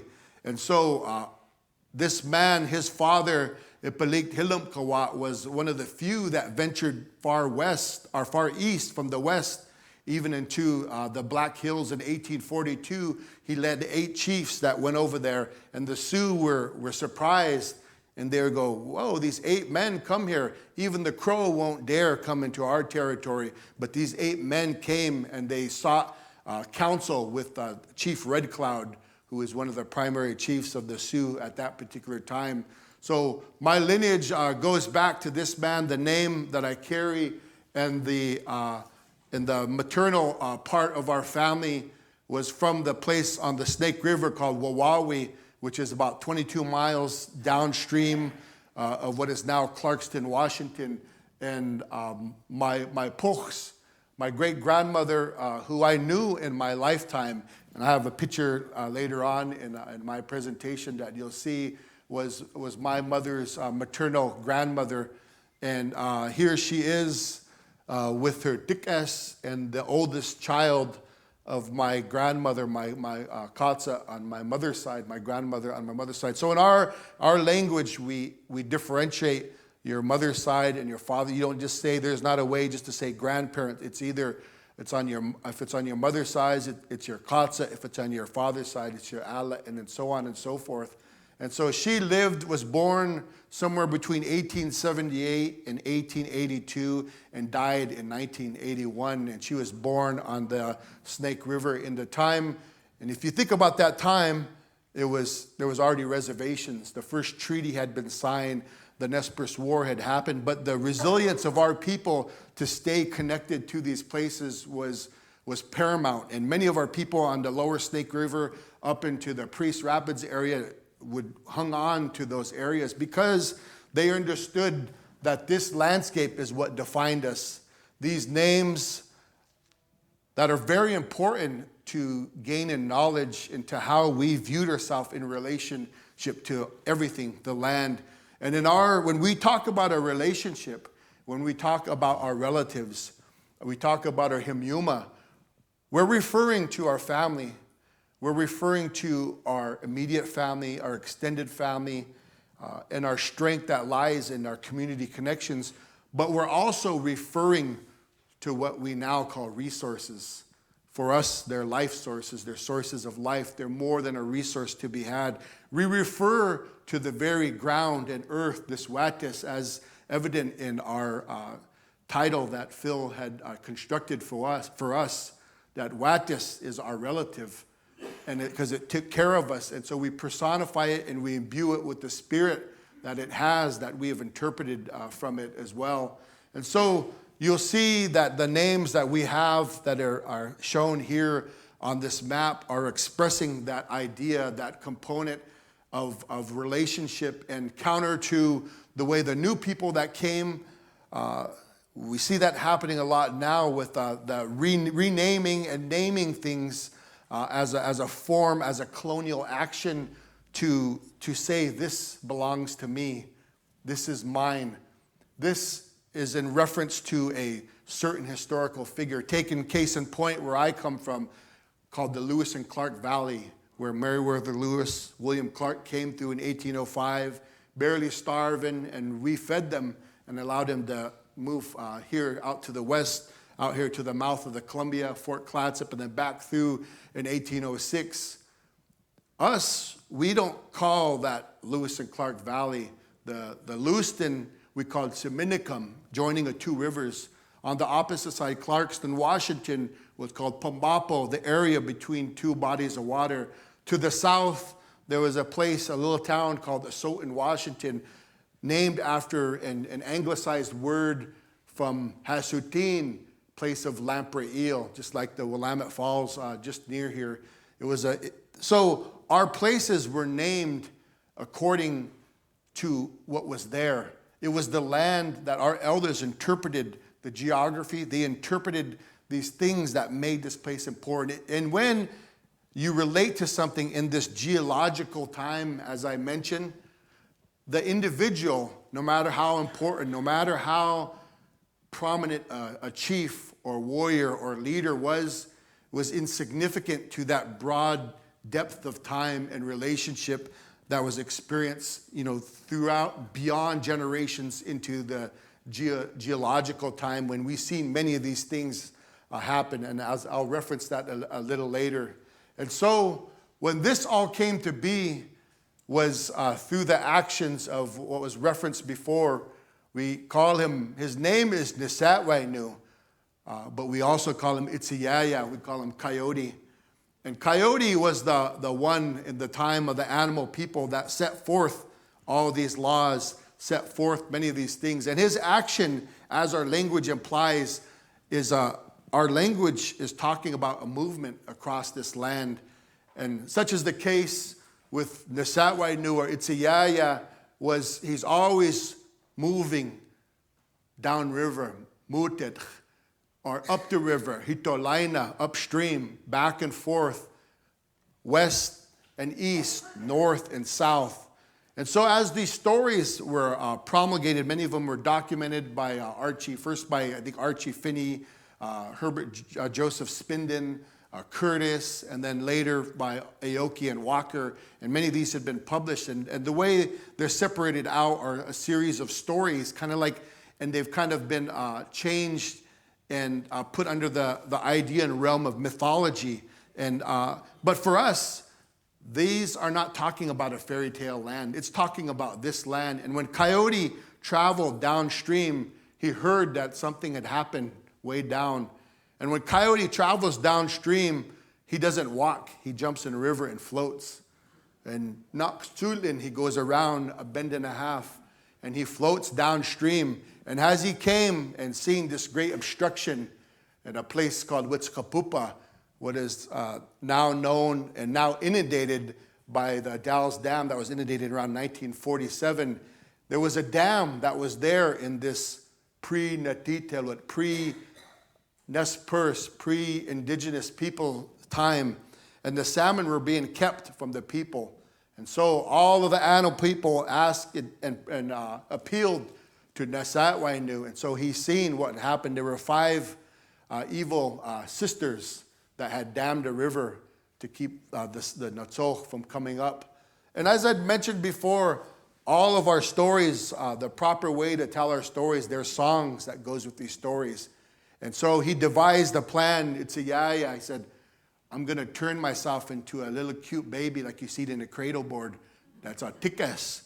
I'm going to turn myself and I'm going to put myself in the water, and these women are going to take pity on me. And that way, he's going to infiltrate.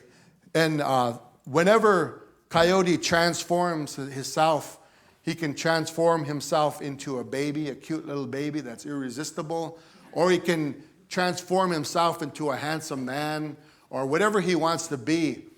And in our way of life, in this time, this winter time that we're moving, there's ceremonies that we conduct at a certain time of year. And we sing these songs that come from this land we call wéetes. And Coyote also had his own medicine song. These are songs that were given, but my teacher, Pilotson Mai, had said this is his medicine song. This is the song he uses when he's going to transform himself. But those songs are very sacred. We don't normally share them in a public setting. It's only for a specific time that we share this song. But Coyote's medicine song, because he's the trickster, you can share it because it's kind of funny in a way. It's kind of a joke, I guess.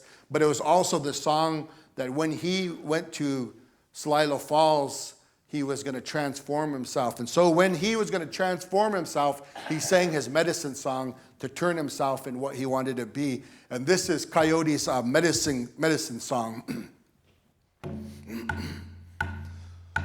Ahatela ehos, pekachatela ehos, ahatela ehos, pekachatela ehos, ahatela ehos, pekachatela ehos.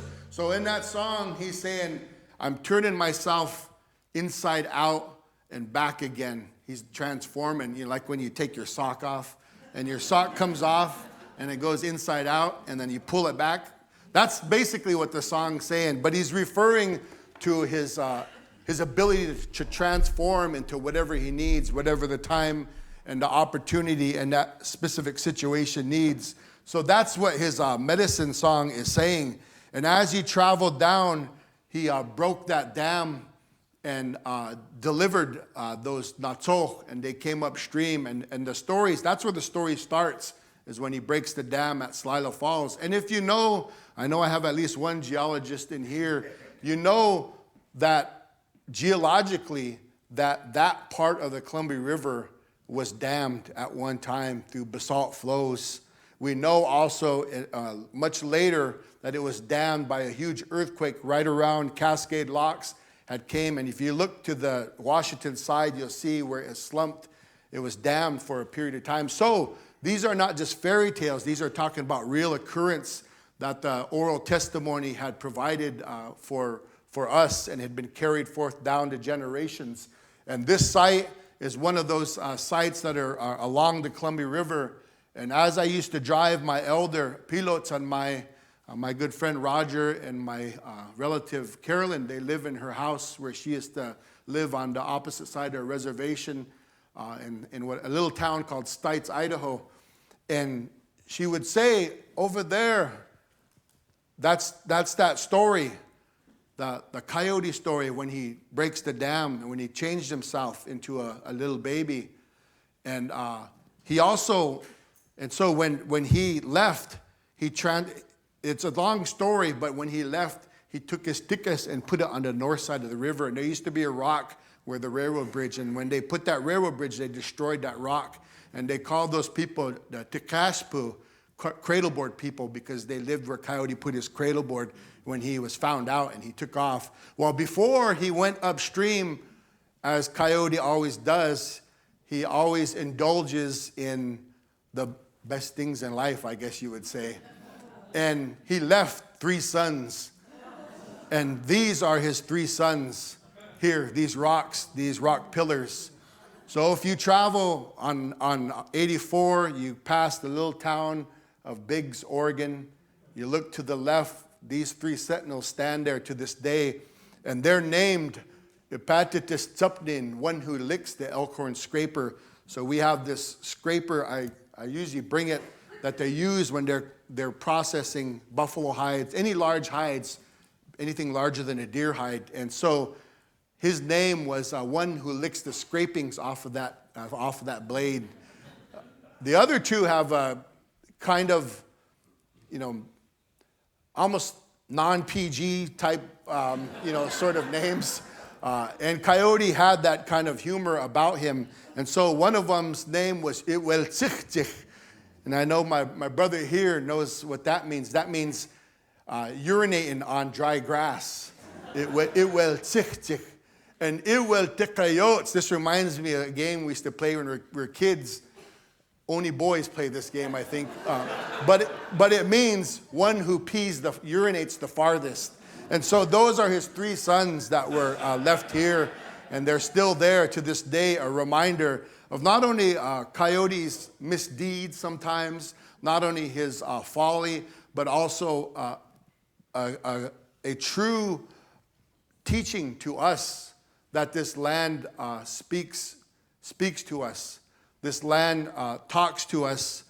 And Coyote even traveled even further downstream. He traveled out to the east to Kusaina, down Snake River Plain, down to Sakanma, Hills Canyon, out to the Snake River Plain, Kusaina. And all these trails he was traveling are places that are true trails. They're places that our people still traveled. All the places that he was gathering are places that he's pointing to us on the landscape and where to gather. And so when we go gather chemis, there was another story that my elder had relayed to me. She goes, around here in Kamyai and Kuski, you'll see the bloom in the springtime, chemis. We're not supposed to gather those. And I go, oh, really? She goes, yes, because in the story, it's a yaya and skunk Tiska. He sprayed all of the chemis and all of the kikaya, the service berries. I mean, it's just kind of it's a seemingly insignificant or an insignificant story, a side little tangent in a story. But that teaching was a teaching to us about the proper place to gather both chemis and service berries. She said because skunk had done this in the valleys, that's a teaching to us that we must travel up high to gather the chemis. We go up in the high meadows, Muscle Shell, Oyipe, where in Lewis and Clark had met us in 1805. Same thing with kikaya. We don't gather in the valleys because it's wormy. The best place to gather, and that's because of that story that it was told to us. And so our people, just like Coyote, were expeditioners. They traveled out. They understood this land. They moved across this land. And there were numerous stories that had been passed down in our community and other communities. And one of those stories was told by a man that lived in the Kamyai Valley. He died many years ago. And he said You know, in our language, we have a word, pitskuyat, for monkey, the copycat. And that was a name that we didn't get after zoos had come to the east and maybe delegations went back there and they see the monkey. That was because that prior to the coming of the non-Indian, our people traveled as far south as where they seen the monkey.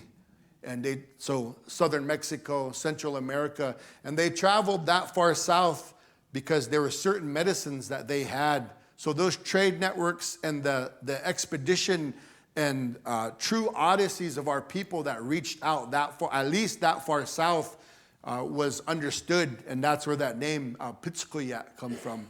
There was another story, and me and Phil were referencing this song, this Walasat song that has these words that speak a message to us. And this song was sung by this man named Tusti. That means grizzly bear up on high. And he was named in accordance to a very elder man that lived numerous generations. Tusti was born around 1840s, but the original Tusti was born perhaps 2 or 3 generations prior to that. And this man, it was in the kind of proto-historic time when on the East Coast there may have been settlements, maybe in the colonial period. It's kind of unclear when it actually happened, but it was after 1492 and all that business started to happen. And he knew that these changes were coming because our songs began to foretell of these changes. They started to see things that started to affect their lives. And so he traveled to the east and he came to a large river. He traveled for months and months. He traveled along that large river and came to a huge body of water. That was the Gulf of Mexico, or as we know it now, the Gulf of America. No, just kidding. And he traveled along that Gulf into Mexico, and he lived there for numerous years.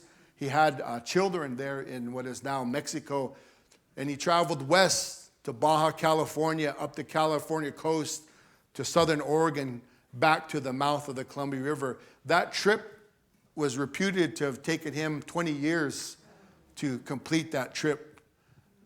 And that's how long that our people would travel to seek this knowledge, to seek understanding. And as Darla had mentioned and referenced in her very important words regarding the time in 1831 and 1832 when those 4 Nez Perce men and 2 Salish men had ventured out. And because they had already learned prior to, in the 1830, they sent 2 young boys to the Red River School in Manitoba because they seen Lewis and Clark writing things and passing them. And so they knew that that act of writing was going to be important. They knew that there were technologies and things start to come into our lives that were going to affect our lives and our future. And they knew that writing, education, was going to be an important tool for us to survive because this change was coming. The same that change was warned to the animal people, the same change was being expressed to us. There's a new people, there's new things, new technologies that are coming. So they sent those 2 boys to Red River and they learned to read and to write, and they came back. One of them was the famous historical figure known as Chief Ellis. And then 1831, the same thing. There were these 4 men, most of them from around the Kamiah area, and they prepared themselves, and they said, we got to go to the east. And these 4 men, there's a little bit of, I guess you would say, disagreement. One of them, they say, was wéetes timuch. It's another way to say black eagle. But others say that was tipirlehna tichnin, or speaking eagle. He was a very elderly man at that time. And then there was another one, Kawapu, man of the morning, man of the dawn. And then the third one was Hayuk Tohun, that means rabbit skin leggings. That's this man behind me. And the fourth one, his name was Tewis Chetimnin. That means an old buffalo with worn down horns. And so these 4 men ventured out, and I think Darla did a real good job of telling that story. And they traveled. They they went to this place. They actually met William Clark, who is then serving in a kind of governmental position. And they talked to him in sign language, trying to express. Later on, it wasn't until like 1874 or 1876 that visit was never quite understood because they couldn't converse. They could speak a little bit in Plains Indian Sign Language, but that was the best of it. It wasn't until the 1870s where Spalding took that and kind of like Coyote, he kind of spun his own tale and said, oh, they were coming out here because they were benighted savages. They wanted to know God. They wanted to know the Bible. Well, we already knew God. We didn't need a book to tell us what we already knew. But what we wanted was the ability to read and write, education. And if you knew about the time of history, all of the oldest institutions of this United States, you know, there was no real secular education. It was all connected to various, religious institutions. And so those things were basically the same. And so these men went there to search, to understand these technological impacts that were impacting our people and going to impact our future. And so they were truly not looking for the Bible. That was a tale that was spun by Spalding years later. They were looking to learn more about reading and more about education, knowing that was going to be an important tool. And again, they traveled back, and two of them died in St. Louis. One of them is buried in a cemetery, I believe a Catholic cemetery. One, the third one, those are the two older men, Kaupu and Tipulehnatsitskin, died somewhere over there in the east. At least one of them died in St. Louis. The other one, they said the worn out horns,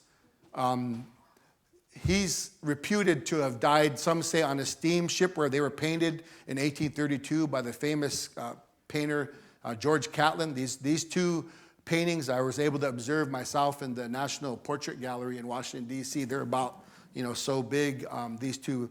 And he painted them while on a steamboat somewhere around Council Bluffs area. One of them died either there at the headwaters of Clearwater.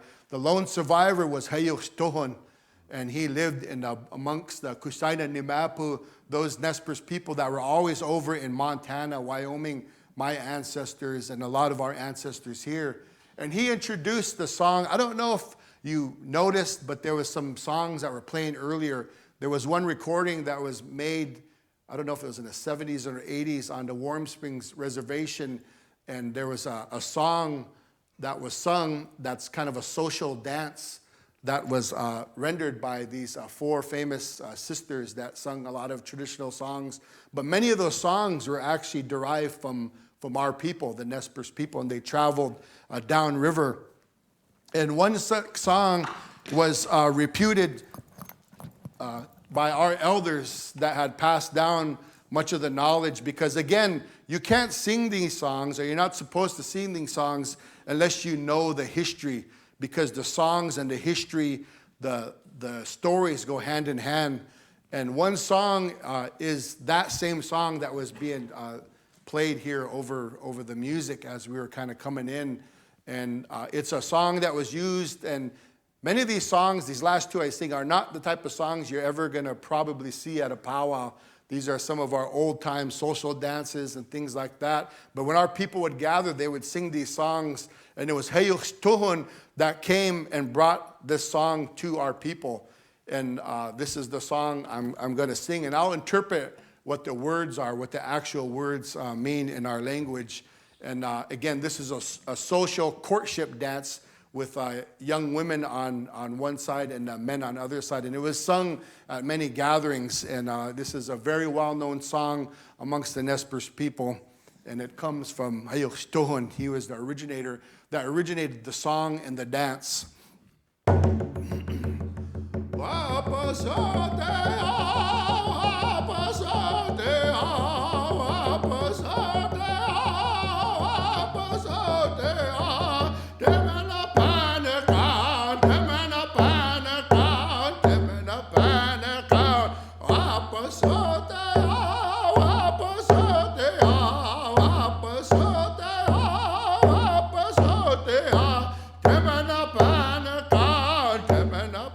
panakan, kaitse yao yao, kaitse yao yao, kaitse yao yao, kaitse yao yao.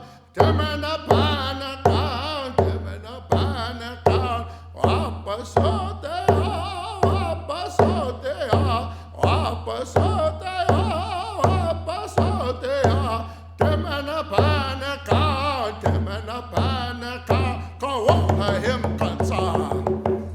And that was the song now often referred to as the handkerchief song, because in this dance it starts with I believe a man, and he has a handkerchief, and he hops and dances, and he sees a woman he likes, and he throws the handkerchief on her head, and she takes it, and she dances and hops, and then she throws it on, I guess, a man she likes, and then so on and so forth.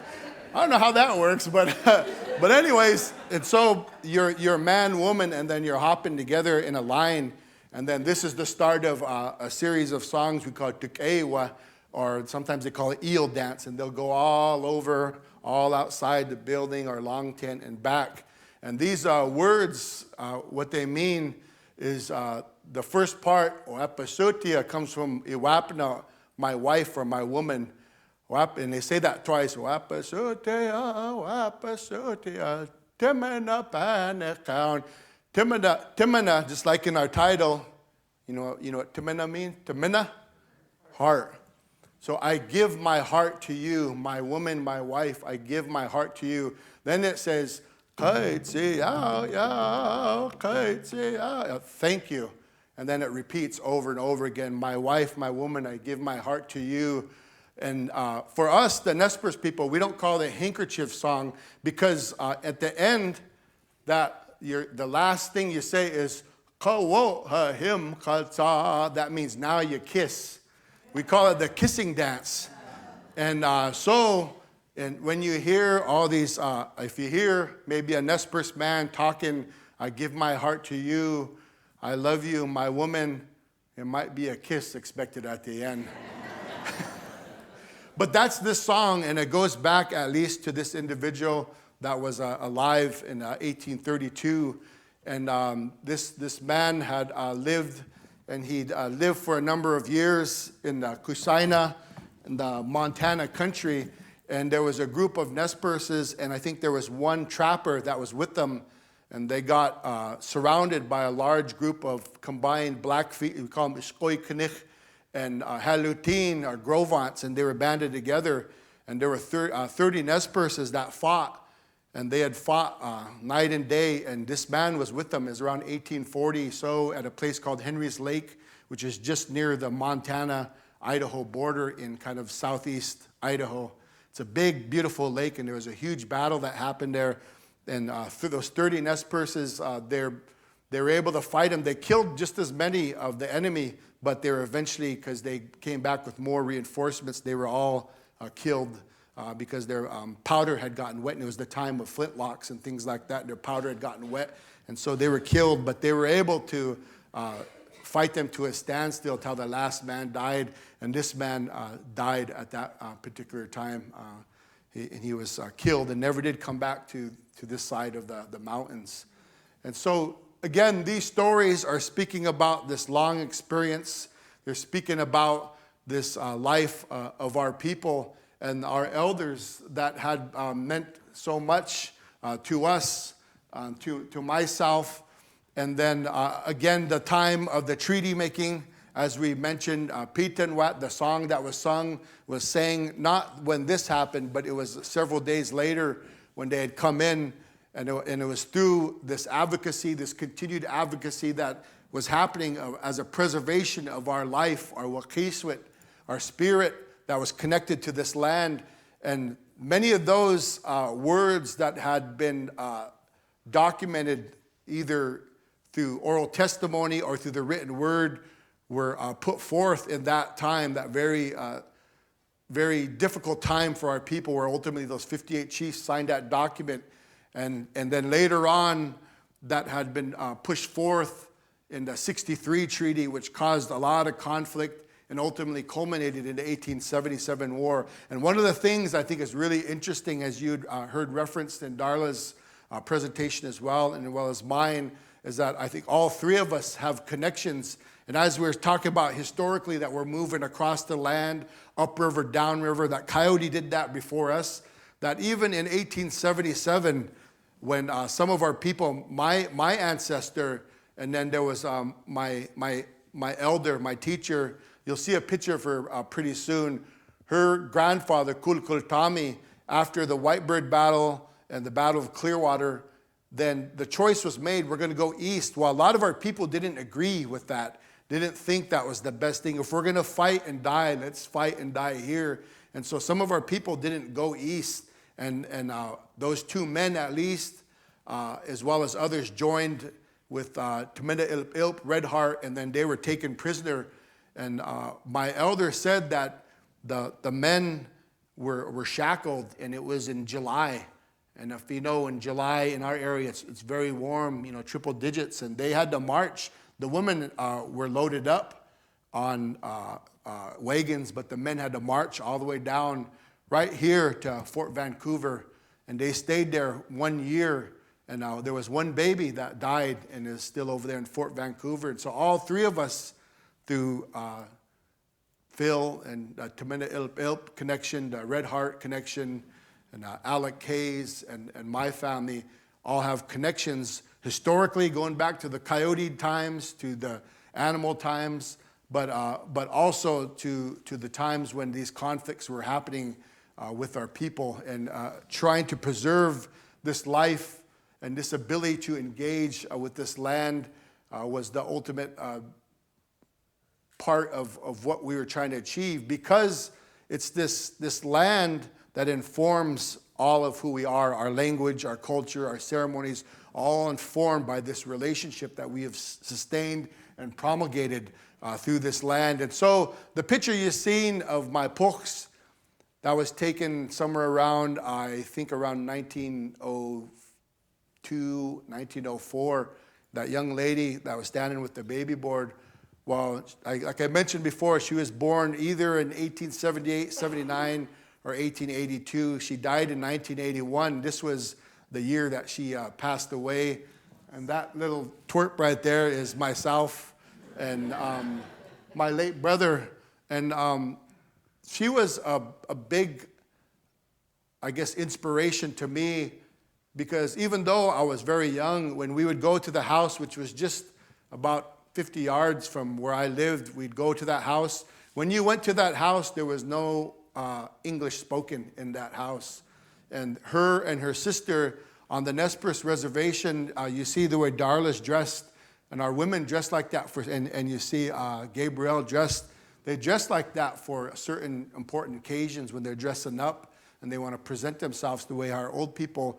Well, our puchs, both Annie Dixon, who was the elder of our longhouse when we tried to bring the longhouse back to our reservation, and Catherine Cloud, as seen here, they dressed like that every day. They wore moccasins, and they didn't know how to speak English. My mom could probably tell some stories. So my puchs was really soft and really gentle, but her sister was a little bit more firm, Annie Dixon. And they said the only English she knew was a few cuss words she learned off of TV or something. That's the only thing she ever learned. But they were the last monolinguists on the Nez Perce reservation. If you look at Aoki's books, he credits Agnes Moses, but she lived into 1981, and her sister, who was also born between Wawawi and what is now we call Tusa or Dayton, Washington, died in 1987. So they lived well into my lifetime, into my life and knowing. And so these elders were very influential on me, and this is my teacher, my last teacher that I had, and her name was Pilots, and she carried the name of her mother's mother, who was Cecilia Sundown, who was the wife of Jackson Sundown, the famed 1916 World Championship bronc rider at Pendleton Roundup. And she grew up and was born in the house. And Cecilia and that family, you see pictures of Jackson Sundown. He's standing tall, and he was a proud warrior that was a young man in the 1877 war. But we all knew that who ran that house was Cecilia, because she was a very tough and determined woman.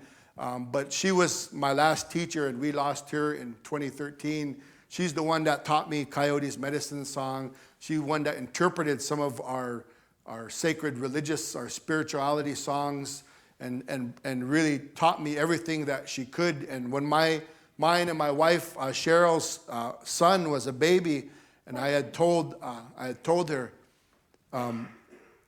when you see him, when you're around him, just speak our language. Just speak to Tokatim to him, speak our Indian language. And she did that the best she could when he was a baby. Every time you see him, just try to speak Indian to him. And now, I wanted that to be a part of his formative years, even though he doesn't remember that, because it wasn't until years later that she died, that I wanted that to be a part of his life and experience, because as you've heard, many of us were robbed of that experience because of what had happened to our elders through the boarding schools, the sanitariums that were on our reservation, the many pressures of colonialization that happened and were pushed through many of the colonial religions that were on our reservation. And it's still something we're dealing with, and it's tough for our people to push back through that. But I wanted him to have something that I didn't have. And so today he graduated last May from Washington State University, and he's teaching language within our language program, and he's 24 years old. So we're happy that those teachings are able to cross generations, and this is really what we want. And so all of what we present here is really a culmination of our beliefs, a culmination of our life, of our experience. And these next few slides are going to be some of the ways that I try to express. I'm not going to take too long on this, but as you see, these next few slides are some of the paintings that I use to express all of what I'm trying to tell you now. The songs, the language, the experience of our people, the life of our people, the spirit, the wéetes of our people. I try to present it in many of our songs, like the song that Steve had sung earlier. They're referencing the beautiful light that shines, that when these beautiful things come into our life, they shine just like on the brightest day, even brighter. And so in my paintings, I try to represent that, that light, that we call it Lacroute, with that shining light. And I try to express these things in a way aesthetically that is connected to our people, but also contains the stories and the life of myself, my family, my lineage, and our people as it is today. And so that's kind of the hope and aspiration that we had for this through our pieces of creation, that we're reenacting that act of creation every day. In the springtime, that happens again when the new foods come back. It's reenacting all of that creation when Natok stood up for us, when the Pete Tawasin, white-tailed buck, stood up for us, and all that gets put back in place. And so in this time that we live in today is fraught with a lot of things that are potentially dangerous to us as a people. And our people have been here since the beginning of time. We were here when the earth was cold. These Litskau is in the story of when coming out of the last ice age. They're mentioned in that story when warm weather and cold weather were fighting, and eventually warm weather, the son of warm weather, came and defeated cold weather, thus vanquishing the land of ice. Talking about the last ice age 14,000 years ago. We recall the time when our people were becoming rebellious and not remembering the songs, not remembering to give thanks, and the sky darkened for days when Mount Mazama, when that exploded, it was dark, and they sang the songs until that light had come back. And so our people understand that how we live amongst each other, how we treat our neighbors, how we are as people, and how we treat the land are the same thing. You treat the land like your mother. You treat the rivers, and what we've seen is not, we'd probably get thrown in jail for elder abuse of what has happened to this land. because we have not treated it in the right way. Obviously, if you treat land, and even if your relationship is only a resource-based relationship, you're only hurting yourself down the road. Our people don't plan for 5 years or 20 years plan like we do in business and things like that. We're planning for generations. We're going to make decisions for generations. And on top of that, we also know that's kind of a basic understanding, I think, that all of us can embrace. But what we know is how we act as people, how we treat one another also is reflected in how the land's going to act towards us and what the land's going to do. Because our stories, when those 3 times came and we were told that there were 3 times when this earth was wiped clean. And one was with water, one was with ice. And there's a 4th time that's still impending, and that's the time that we live in now. But it's up to us of how we're going to share. And like us, this few in this room, we're sharing. You're engaging with me, I'm engaging with you. You're recognizing my humanity, and I'm recognizing yours. And the only difference between me and you is that my life, my identity, our life and our identity as Indigenous people is connected to this land. So if you abuse the land, if you abuse the rivers, it's an abuse to us. And you've seen that degradation of culture that has paralleled dams that have been put on our rivers, and this lack of connection to these places that our people fish, of the things that we've seen in our lifetime. In my own mother's lifetime, she's 85 years old, in our river, the Clearwater River, you used to be able to drink out of that river in her lifetime. You can no longer do that. And so that's what my hope is today and tonight, that we could share a little bit with you and you could engage with us, and that we can express these things that are not just about us. It's also recognizing your humanity as individuals, because it's not just Nez Perce people, it's not just Nimipu people that make up all of humanity. We do it together, and together we have to do that as we move forward. And today in this time, it's really interesting what we've seen when we're on our way here, all the demonstrations and things that were happening, and which I definitely support. And we need to find ways to find that common ground. And part of the ways is to share with one another, share in these times, and in that way that we can move together. And that's one of our teachings, our basic teachings. When we come into the Longhouse, we always say one heart, one mind, and one body. And if we can do that, if we can achieve that as us here, as we all are listening and engaged together, as the city, as this region, as the world, that's when things are going to happen. Good things for our people, good things. None of the storms are gonna stay away. The ground isn't going to shake. The sky isn't going to darken. When we learn those basic fundamental teachings that we all know.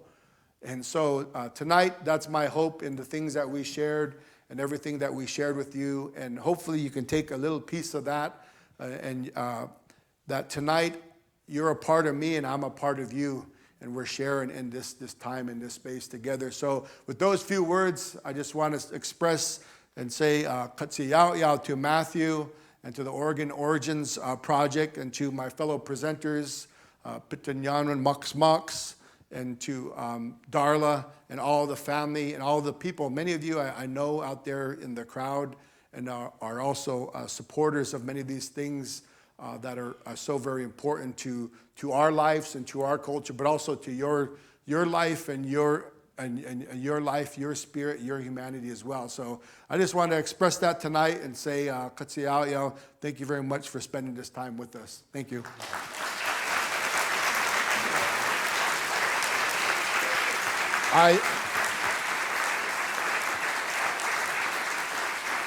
Thank you very much. We're going to end this time that we've shared together with a little bit of music. And Phil is one of the ones, and you've seen in some of the pictures, I think 2 of those pictures, you see the Nez Perce men carrying the supunmas. And there was a time when this was a very powerful, now it's kind of been changed a little bit, but I know Phil is bringing it back. These were powerful instruments. when you seen a woman that you really liked, you know, you would sit up on a hill and you would play that, and it was powerful. You know, it was like the best R&B love song you could ever come up with in our days. And there was even the women had theirs, but they would sing these songs called Wilap, and they would sit up and sing these songs, and it would make her man, who might have been gone far, make her man think of her. And that's what these flutes were intended. So we're gonna end with a little bit of music by Phil. And again, this is, I know he's gonna present it to you in a proper manner, and this will be the end of our sharing this time together. So, Phil. Ka wako au nah pinyuki sabun metki hits. So the sound will be brought out, and I often pray to the land first, and this will be for the earth, this song.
Phillip Cash Cash, Nakia Williamson-Cloud, and Darla Jackson, our culture bearers.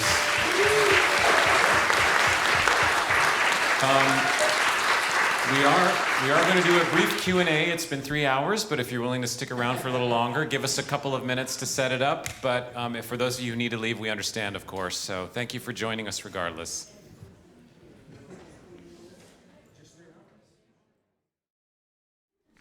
Okay, so who has a question for the culture bearers?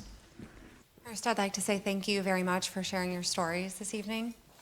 And I'm wondering if you could please share with me the name for the Columbia River in your native language.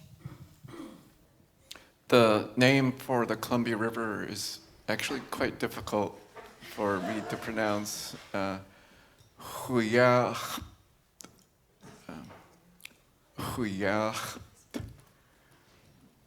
And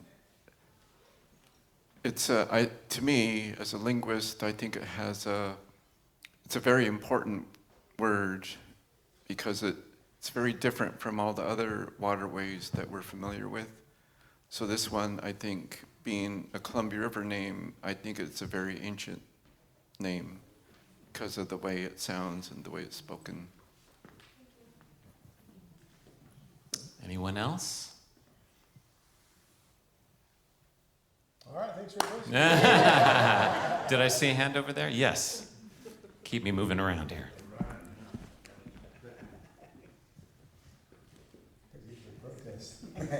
It's such a lovely evening, thank you. Can you tell me what musical instruments you actually had before white people came around?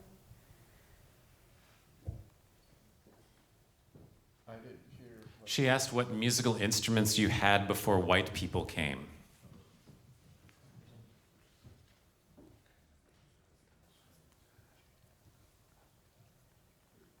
Well, a lot of them. I think you heard a couple, the kiwilits, the drum, sapunmas, the flute. That was something that was indigenous to our community. Different types of rattles. Sayenas is the one made out of the hooves. And then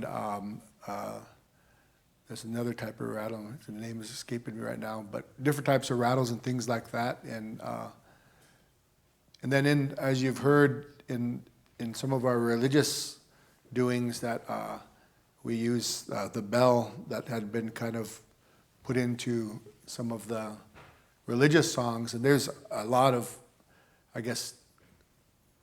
history, to that. But some of the elders said that prior to that, they just used the eagle feather. They would swing an eagle feather like that. And then others said that they even used a rattle at one time. But when they heard a bell, that sound, that kalala is the name of the bell, it's in some of our ancient songs that predate us ever seeing a bell. So again, it's about the prophecy and our people being connected to the land and understanding things that were coming way down the road. And there's a particular component and understanding in our language, a beautiful sound that's made with voices and a drum. We make this sound in our longhouses on each Sunday, and we call it hilat asik, and that's like the sound that comes from like heaven, and that bell is part of that sound. And there's a deep, some of our people that had been in comas and passed and were able to come back, they heard that sound of the bell, so we know it's a truism.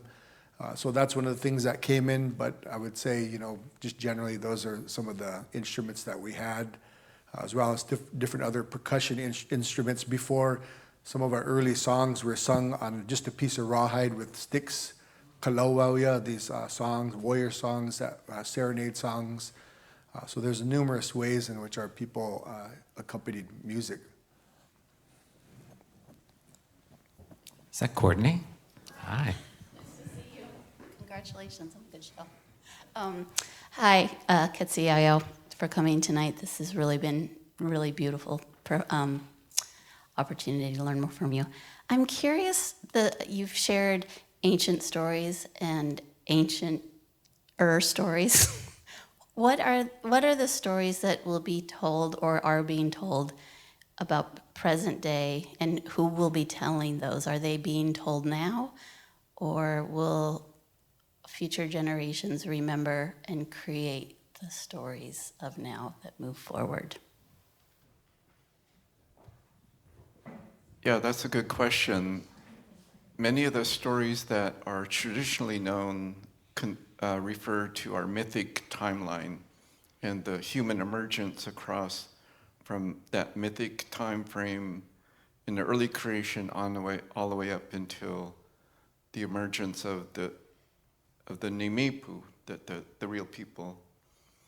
Those are very profound and important.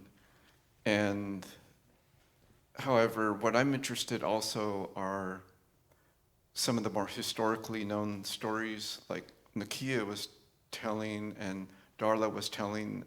They had timelines. And there are also modern stories that aren't yet being told.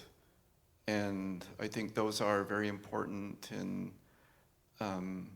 some of the stories I told, like with my grandmother, that was fairly recent, and so the experiences of our people are very profound and important, but the stories from our contemporary time have yet to be told.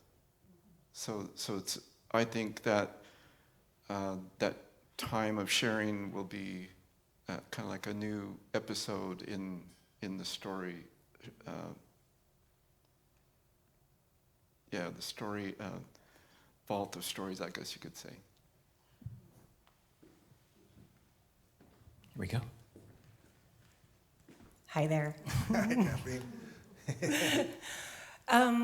I recall reading a story, I think that it was in the book by Vine Deloria, about, I believe it was Lewitt, Mount St. Helens, right, and Tahoma, in a fight, that there used to be an underground, maybe canal that connected, and once those two got in a fight, it changed the landscape. And it spoke about, you know, how long Native people have been on the landscape, that they could tell these huge histories. I mean, I think there's probably stories in the Missoula floods. So I'm wondering if that particular story, if you knew what it was, between the mountains fighting. What are you trying to stump me, Kathleen, or what?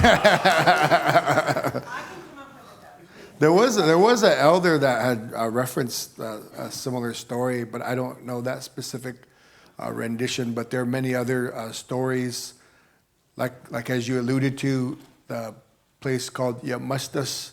It's a mountain on the Palouse area. Had always been known amongst our people, the place where our people took refuge during the Great Floods. And so that was another part of those 3 times when the earth was wiped clean.